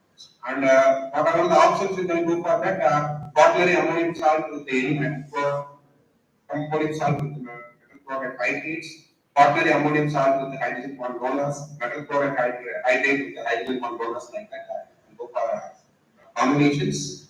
And what is the importance of these eutectic solvents? They are very low cost, non-toxicity, non-flammable, and non-volatile, and it is mostly biodegradable. It is very easy to separate from the reaction mixer, and so that separation problem or purification problem of the products will not be there. Highly thermal and mechanical and electrophysical stability is going to happen. So that people are looking for deep protective systems or deep protective solvent as an alternate for the normal solvents. Okay. So here you see that what kind of some of the applications for anti-protective solvents are they are using it in disintegrate smaller cells, synthetic organic chemistry, electroplating, biocatalysts, stuff like that. But being an organic chemist, I am using this as a solvent, and here you can see that how I have prepared. CLCl is nothing but a choline chloride. This is just a 500 rupees or 600 rupees. You can buy a pack. And all other things, urea, malonic acid, ethylene glycol, or oxalic acid, or any other acids, you can use it here. So these are all very cheap. Otherwise, you say that very easily available material. Cost of that one is going to be very low, and so that you just mix these two things in 1:1 ratio, or sometimes in 1:1.5 ratio, or 1:2 ratio. That thing you have to find out, and then stir it for 10 minutes. And just to keep that in a heating plate 60 to 80 degrees Celsius, and so that you will have money. So very easy. So just once again I am repeating it, choline chloride, it may be around, the cost is around 500 to 600 rupees. And urea, malonic acid, ethylene glycol, oxalic acid, these are all available in NARM, DSC or MSc labs. So don't need to bother, and just to mix it in 1:1 or 1.5 or 1:2 ratio, the ratio can be changed. Just to stir it in 10 minutes using a hot plate, then you will have a liquid. That liquid you are going to use it as a solvent. So here one of the method I am going for this is quinolate synthesis, because we are doing a quinolate synthesis using other solvents, and it may require 2 to 3 hours time sometimes, and you have to use more number of acid catalyst or base catalyst, or sometimes metal or like that. But here you see that I am taking an aminobenzophenols, and it's a stainless acetone or acetone. Again, it is available in normal MSc labs, because people are like those beta esters generally we used to give for the analysis. And so that you just get an aminobenzophenols, acetyl acetone or acetone ester. Use any one of the above combination and just mix it. These two reactant in that solvent, that is a anti-protective solvent, is already in a liquid state, around 60 to 80 degrees Celsius, and use these two reagents and just stir it, and immediately you get solid substances like this. So this solid substances you can just extract it, and then anti-protective system once again you can use all this. So very simple to use. So that purification is not required, and you can go ahead, and this I can say that 6-chloro 2-methyl 3-acetyl 4-phenyl quinolate is what we have for, and this result is not yet published from our lab, but just for giving what's that flavor on that, what is the reproductive system, how it is affecting the students or the researchers, this one I am just discussing here. Okay. So the next one is sensors. Actually, when I am a student, some of the teachers are a student. In the organic synthesis, we use to synthesis more number of samples, and just to attract the people, we say that the compound what we have prepared is having biological activities or antibacterial or antifungal, like that we used to go and say that. But nowadays, people are not attracted by those videos. Nowadays, the people are more towards the sensors. What do you mean by the sensors? Means you want to sense some of the environmental pollutant which is present in the ppm level, and for that you want to sense something. You got for a sensors. Sensors not only that it can be in any device or like that. It can be in chemosensors. So, what do you mean by the molecular sensor or chemosensor? It is nothing but a molecular structures that is used for sensing an analyte to produce the detectable change or a signal. So, in terms of supramolecular chemistry, if you want to say that it is going to be a host and guest molecule, and you say that you have to put the guest molecule, and environmental pollutant is going to be a host. You are going to put the host molecule. To say that the environmental pollutant is going to be available as a guest, and you just put it in an environment or like that, that pollutant is already reacting with this one, and immediately it will do the signal. That signal will be in a say that a color or fluorescence or any redness reactions are like that. The change is going to be appearing, and so that you are going to call that is going to be a sensor. If I want to say it in a very simplest way, for example, nickel DMG you have got it.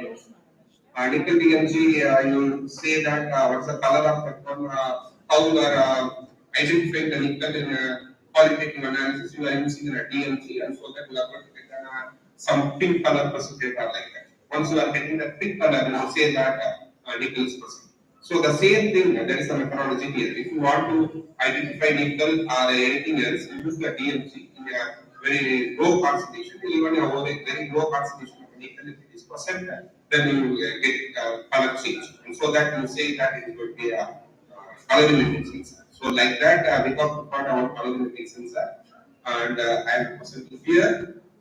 So when you are going for a colorimetric sensor, you say that how to design the problem. So you have to design the problem, and accordingly you have to go for the synthesis. And then once the synthesis is over, that you are going to call it as a probe, and that probe how it is going to use the sensor. So that's what we are going to discuss in the next few slides.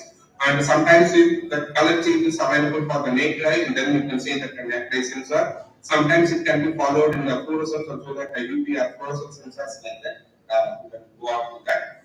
And these are all some of the applications, but I think already we are running short of time, and so that I don't want to go for the literature. What is the work we have done? I am presenting here. So here we have done a mercury sensor, and for this mercury sensor, mercury is you know that a very toxic and important pollutant, and especially in drugs or any other drugs, even a trace amount of mercury is there, and that has to be detected.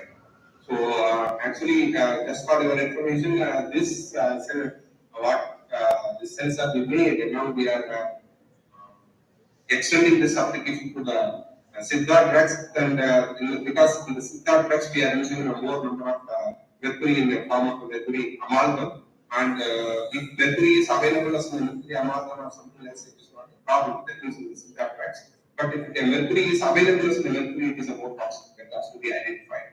And so that this we have extended to identify the drug in mercury in drugs, and it is working well. But this work is already officially journal, and now you see that how we have synthesized.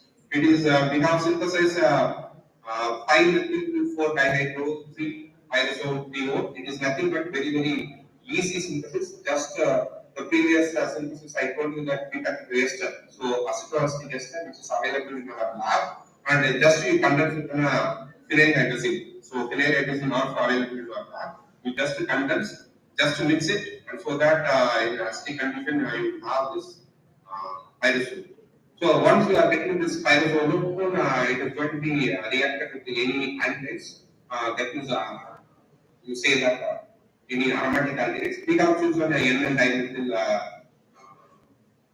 aminobenzaldehyde. That means in the fourth position we have the N dimethyl amine. So N dimethyl amine para aminobenzaldehyde. That conveyed to be practically. And that is going to be condensed, and you are going to have the condensed material. That this is what I want to call it. So this one only we are talking about, and the color of this compound is going to be brick red. It's just like a kumkum color, and the solubility is soluble in acetonite in DMSO, molecular weight and other things given here, and it is characterized for the characterization purpose. We have used the NMR and C13 and mass, and all those data is given here. And then we have used this one for sensing the various metals, because it is making it a complex, and for that we have tried with the mercury, aluminum, barium, calcium, or like that. You see that what around the metals we have used, and those solutions are given in the color. The color, while it is starting in that means what we have prepared as a sensor material, the probe, that we have converted into the solution, and the very dilute concentration of 10 power -5 molar concentration, and in that body we have added silver, aluminum, barium, calcium, like that. It is not giving any color change to any of the metals, but you see that when we are adding in a mercury, and it is giving a color change, and so that we are going to call that this is a sensor. It can be used as a sensor to detect only the mercury. And that's what we have done. And you can see that how the absorbance is getting changed when I am doing with probe along all other metals. It is not giving you any shift in the absorbance also. You can see it in the UV spectrum when it is added to the mercury. You can see that there is a shift in the mercury absorbance is happening, and the color is also the absorbance is also getting changed only from the mercury. So based on that, we come to know that this can be used as a sensor. So that result has been already published, and see that whether it is giving an interference. That means what do you mean by the interference here is along with your mercury, you say that any of the metals are present, and the metals also will sense whether it is getting interfered in the color change. That's what we used to go for interference studies. Here you can see that mercury along with Argentina, that is silver or aluminum or barium or calcium or cobalt, chromium, copper, cadmium, like that. We have gone for a number of combinations. And all the combinations, whether what you are going to add any other metal or not, it is in material, and the color is not getting changed. For all the cases, what is the color you are getting that is not changed, and so that is a very good indication. That means the interference by other metals in this reduction is going to be zero, and you say that it's a negligible, so that it can be can act as a sensor. So that we will make this the sensor material, and it is just about the reversibility studies. When we are coming to the research, I will come to know the reversibility studies, and the mechanism is also proposed here in neutron charge transfer and electric charge transfer and all these things. No need to bother for that one right now in the mechanism. Now this sensor, it is not only working in a solid medium. You see that it is working in a it is not only working in the liquid medium, it is also working in the solid medium. Here you see that just we have added that sensor material along with the silica gel. It is giving a yellow color. But in that one, you just add the mercury in 10 power minus 5 or minus 6 solution concentration, and immediately it is changed to the pink color. It shows that in this material can detect the mercury even in the solid state, not only in the liquid state. The next figure, you can see that in the figure B, it is just the probe what we have prepared, that concentrated the solution. We are just adding the paper. What the paper you are using, Hartmann filter paper. That filter paper only. You just take that filter paper and then what is that? That solution and then drain it in the ordinary room condition and make sure that all the solvents are taken evaporated. After that, you just add area of metal solution. You can see that it is reacting only with the mercury and not with anything else. So that it can be a green sensor or only the mercury. It is not interfering with anything. That means first it is given the solution phase and then in the solid phase. Now you can put it in any medium like a paper or a TLC. We have put on the TLC plates, and then you can see that only the mercury is working. So first you say that the solid one and then test strip vectors and like that it is working well. So that we have taken this into the drug. That means any mercury contamination in the drug or like that, especially in the Siddharthas, we have extended the work which is going on in our labs. Okay. So this is why I am giving you to the young minds is what the material, raw material used to synthesis is. It is already available in your lab. So it is nothing but acetoacetic ester and then condensed with hydrazine. Both are available in your lab. You just condense and then it is going to be once again a condensed with an aldehyde. And so that we are going to get a material, and that material, how I use it, that is only necessary. So how we are choosing the problems, how we are attempting it, significance here, and you can here you see that what's the literature available things already, and the LOD value, the last but one column, we just go through that. The micromolar concentration, it can detect up to 0.47. So you can see that in the literature, no other one is competing with this one. So the percent out is going to be the superior in all other cases, and that's why it got fraction. Okay, so this is what chemosensor, that means how the sensor you can make it. That means which one you want to detect. With that one, what the material you are preparing that has to interact. During that interaction, there can be any change. That change can be in a color or a fluorescence or anything else. Then you can make that as a sensor. So that's a hard field, and nowadays people are working in that chemosensors. And then in organic synthesis, instead of going for a normal synthesis, people are nowadays going for hybrid molecules.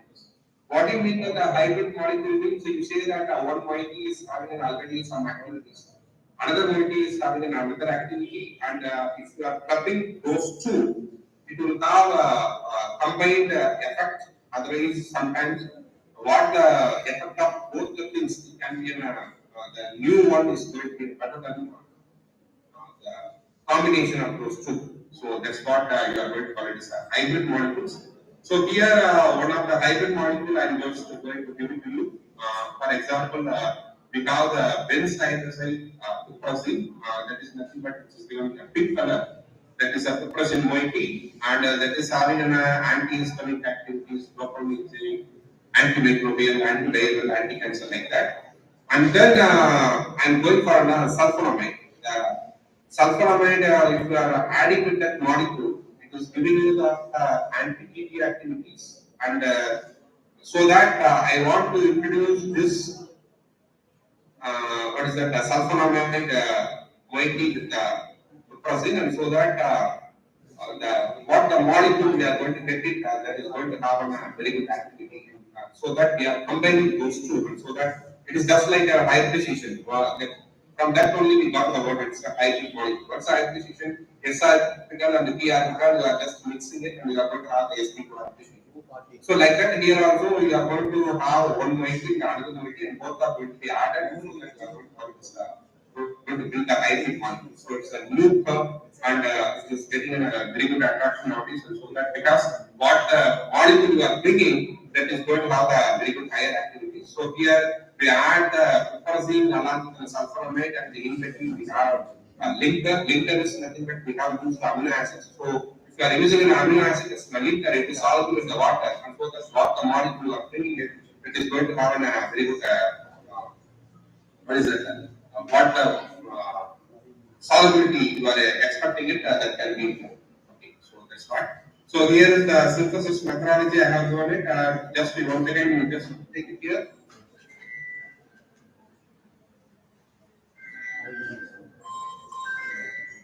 No, sir.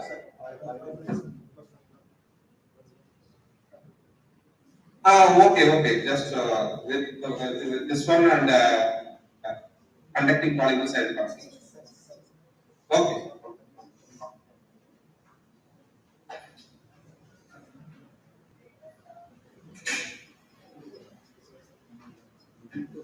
So once again here you can see that it is benzophenone we have taken it, and the benzophenone is reduced, and then we have added process, and then finally it's added with sulfonamide, and then we got the right, and that is you see that it is having a very good activity, and then we have hybrids. So the hybrid molecules also having a very good activity, and it is having a very good anti-TB activities also. You see that selectivity is there, and the concentration up to microgram per ml is equal to 0.78. So we have identified a very good lead molecules.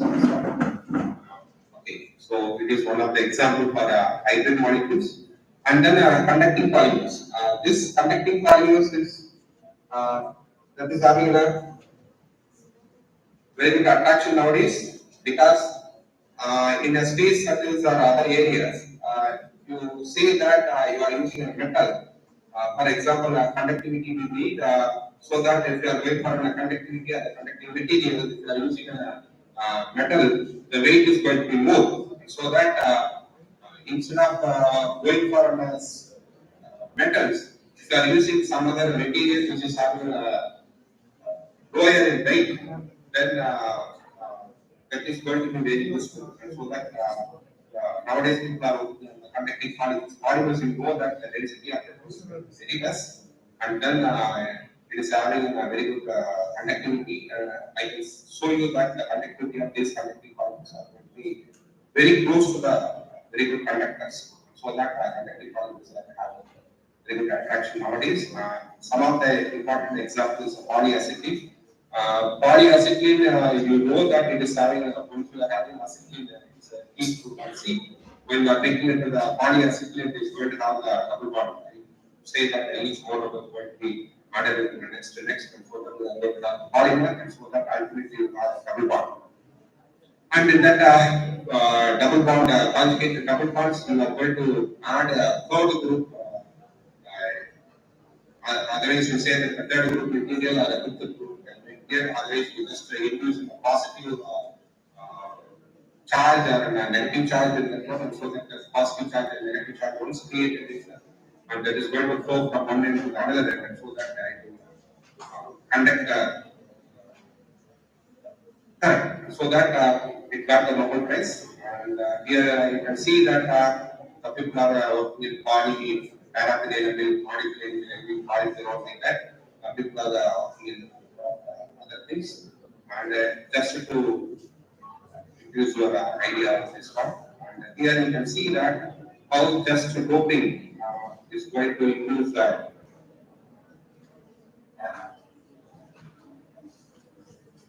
Conductivity, you see that just making a positive charge inside or just making a negative polyacetylene, it started to conduct, and so that this is a very important topic in this area, very hot topic. You can go back to this one. And here you can see that the polyacetylene, which is doped with an acetate chloride, it is having the conductivity. Conductivity is given C1. You can see that 10 power 5. Whereas the copper is having a very good conductivity. You know that the copper is having only the 10 power 6. But here you see that polyacetylene is with the 10 power 5, very close to that. So that it is having a very good attraction nowadays, very hot, one of the hot topic. And then only one slide, because we are running out of time. And here in this example, you can see that nanomaterials also using very good catalyst, because going for the nano, the surface is going to be more, so that nanomaterials or nanoparticles can be used as a very good sensor. And then ionic liquid also get a very good, not sensor, very good catalyst to act as. So nanomaterials are attracting it, and then ionic liquid, that is also can act as a very good catalyst. So here in the one of the synthesis,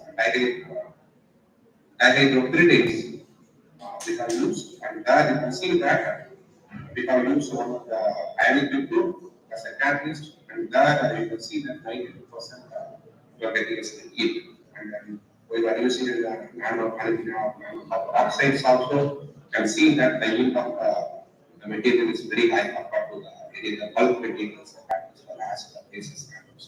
And reaction time is also going to be very less, within 14 minutes or 25 minutes. Reaction time is not bigger, so that this kind of examples.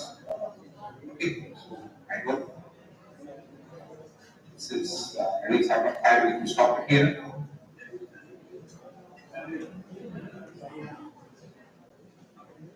Thank you.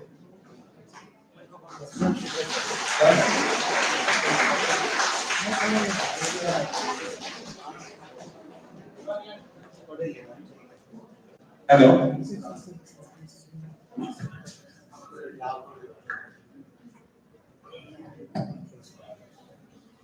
Thank you, Vijay Kumar. Hello. Thank you. Audible. So, on the behalf of PG Department of Chemistry and Sharda Vilas College, I think this is one of the very important information in organic chemistry, which research field you have to choose in future. Again, ionic liquid is one important this one area, and the non-conducting biosensors are play a very vital role in throughout the world. KV sensor is another parallel stream which you can develop. So this is the idea what he is giving. Lack of time, he is not communicating all the things. And from on the behalf of all of you, I wholeheartedly thank you, Vijay Kumar. Thank you very much. Thank you very much.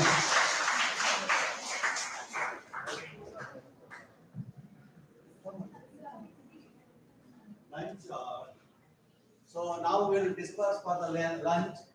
Exactly 2:45 or 2:50 you assemble here. So it is ready, you can take and come back. The next session is still it is one very enjoyable actually. He is already ready. And how many students brought a laptop? Hello? Sir, how many students brought a laptop? Hello, sir. Okay. If you have not brought, so don't worry. But he will take up that. No, no, what Guru Ram sir, I think I will stick to it or something, but I am not audible. He is not audible. Okay, no issues. It's okay now. I wholeheartedly thank you very much. You will all move from lunch All already. of us. Thank you. Thank you, thank you. Okay, okay, sir. Thank you. Heartily will meet you. Okay.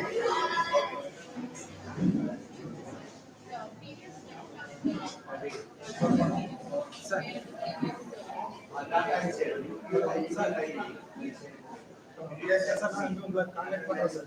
Thank you so much, sir. Thank you so much, sir. Excellent work, sir. Yes, sir, yes, sir. Yes, sir, definitely, sir. Around 200 students were present, sir.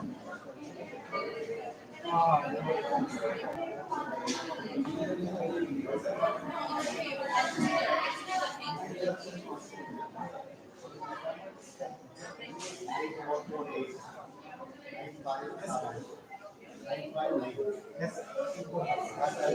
That's also very good. Next talk is enjoyable. He is very good. How the psychology plays a vital role. These are he is very good speaker. He published more than 240.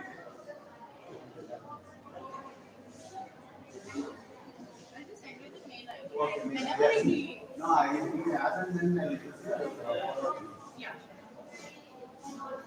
ಬನ್ನಿ ಅರವಿಂದ್ ಊಟ ಮಾಡಿ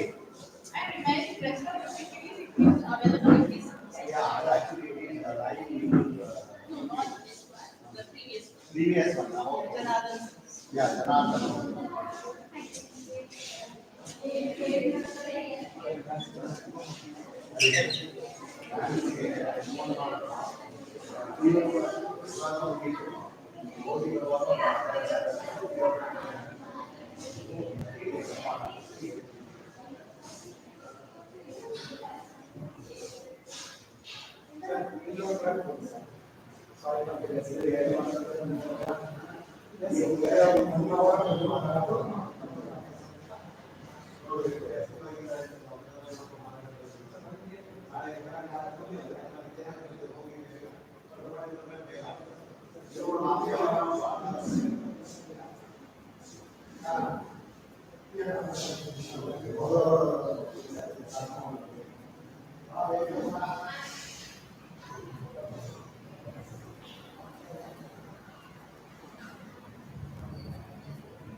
ಬಿಡಿ sir ನೀವು Google meet ಮುಗೀತು password sir open ಆಗುತ್ತೆ ಇದೇನೋ ಚಿನ್ನಿ ಏನೋ ಇದೆ ಸರ್ ಇದು ಓಪನ್ ಆಗಿದೆ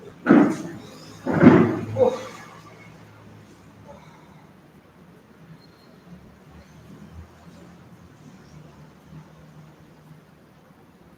ಸರ್ ಲಿಂಕ್ ಇದೆಯಾ ಮತ್ತೆ ಲಾಗಿನ್ ಆಗ್ಬೇಕು ಸರ್ ಅವ್ರಿಗೆ ಮೋಸ್ಟ್ಲಿ ಇದೆ ಆಗುತ್ತೆ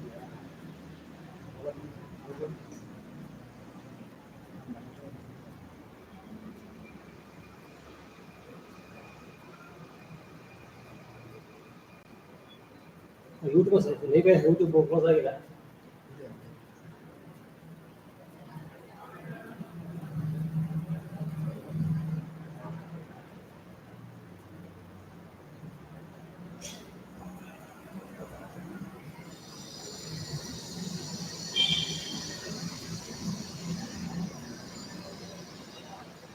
ಅದೇನೋ ಸ್ಪೆಷಲ್ ಸೌಂಡ್ ಆಫ್ ಆಗ್ತಿದೆ ಅಂದ್ರೆ ಇವಾಗ ಆನ್ ಮಾಡ್ಕೊಂಡು ಬರ್ತೀನಿ ಔಟ್ಪುಟ್ ಇದೆ ಇನ್ಪುಟ್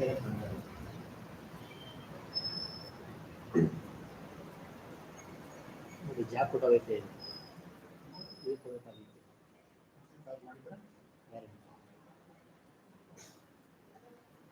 ಈ ಜಾಕೇ ಇಲ್ಲ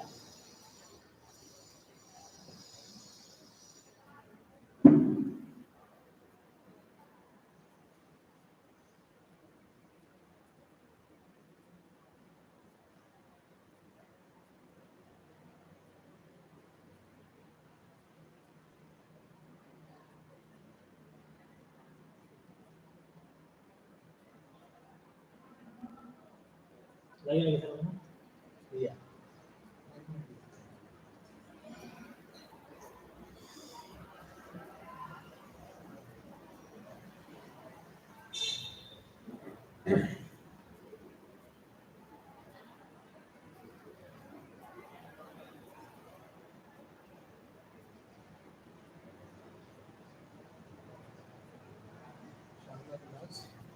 ಈ ಸರ್ ಇದಾಗಿದೆ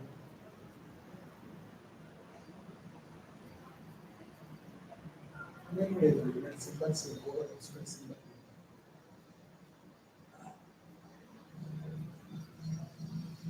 ಸ್ಟಾರ್ಟ್ ಪೇಜಲ್ಲಿ ಅಂತ ಆಯ್ತು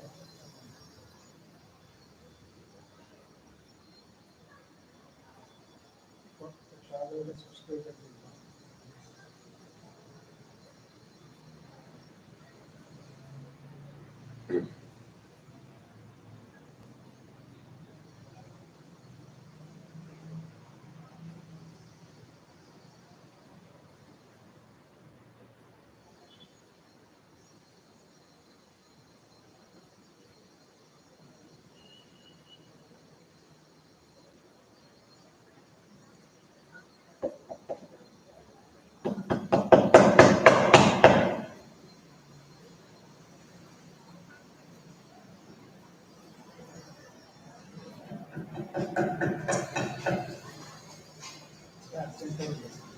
ಯಾಕಂದ್ರೆ ಚೆನ್ನರಾಜು ಹೆಸರು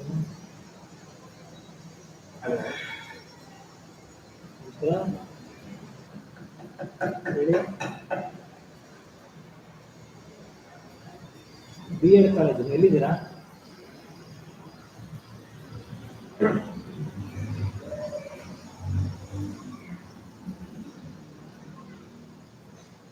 ಗೊತ್ತಾಗ್ತದೆ ಎಲ್ಲಿ ಬೇಡ ಹತ್ರ ಇದ್ದೀರಾ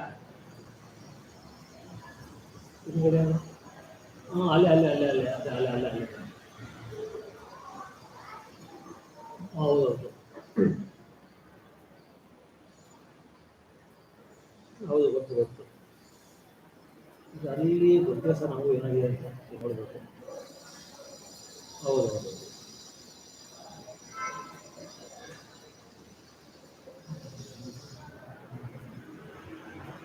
ನೀವು ಫಸ್ಟ್ ಭಾಳ ದುಬಾಕ ಇದು ಗೊತ್ತಾಗಲಿಲ್ಲ ನನಗೆ ಹೊರಗೆ ಕೊಟ್ಟಿದ್ದು ನಾವು ಯಾಕೆ ಅವರಿಗೆ ಕೇಳೋ ಪೇಷನ್ಸ್ ಇಲ್ಲ ಅವರಿಗೆ ಜಲ್ದಿ ಮುಗಿಸ್ಕೊಂಡು ಮುಗಿಸ್ತಾರೆ ನಾನೇ ಈಗ ಇದೆ of ಮಾಡಿರಲಿ connection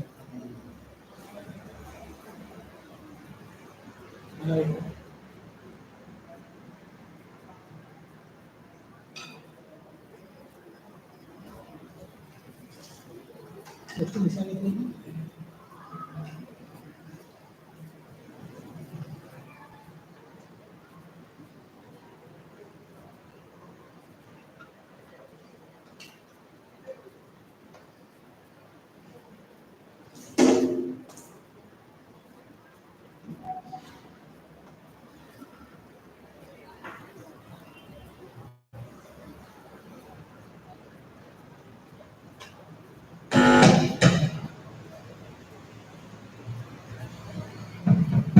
Hello, hello.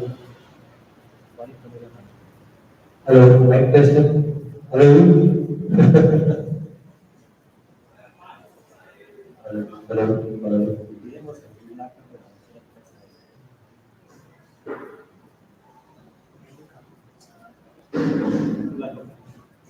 Hello, hello, hello, hello, hello, hello.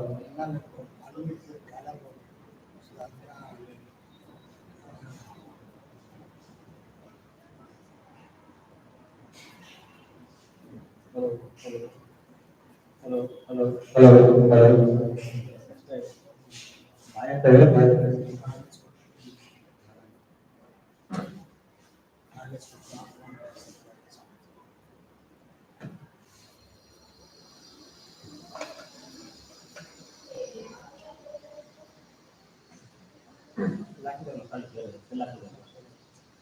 Hello. Hello, hello.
Sir ಒಂದು ಫೋನ್ ಮಾಡಿ ಸರ್ ಯಾವಂತ ಫೋನ್ ಮಾಡಿದ್ದೆ ಸರ್ ಒಂದು ಪ್ರಿಂಟ್ ಇಂದ ಕೊಟ್ಟೆ ಇದೆ ಸರ್ ಇದೆ ಸರ್ ಸೆಕ್ಟರ್ ಸರ್ ಸರ್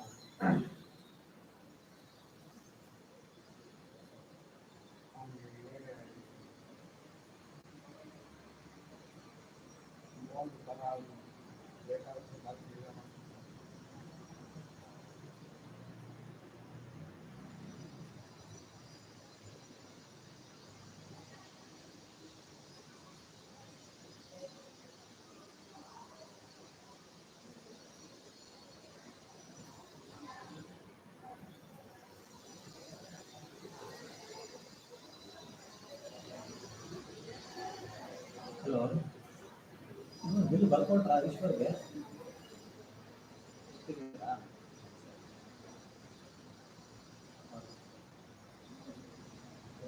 ಇವತ್ತು ಕೊಟ್ರಾ?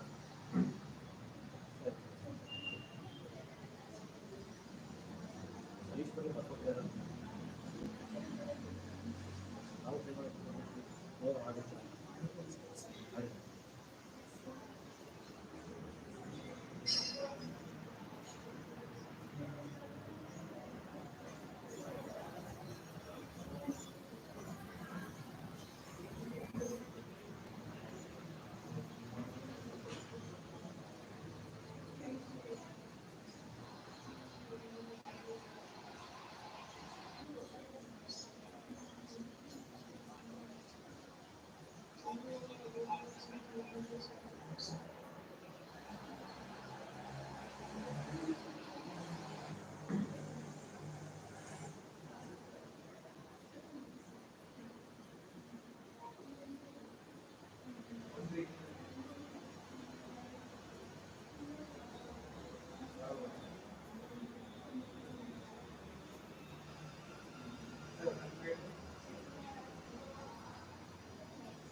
ಹಲೋ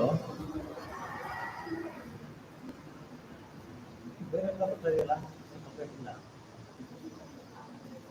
ಹೌದು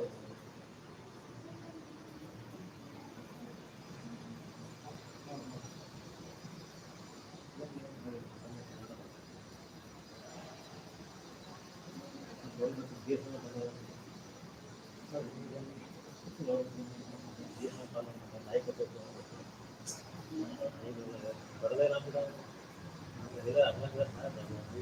ಖರ್ಚು ಏನು ಮಾಡಬೇಕು ಕೇವಲ ಕಾಸು ತಗೊಂಡು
ಮೇಡಮ್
ಇದೆ ಅಲ್ವಾ? ಇದೆ ಅಲ್ವಾ?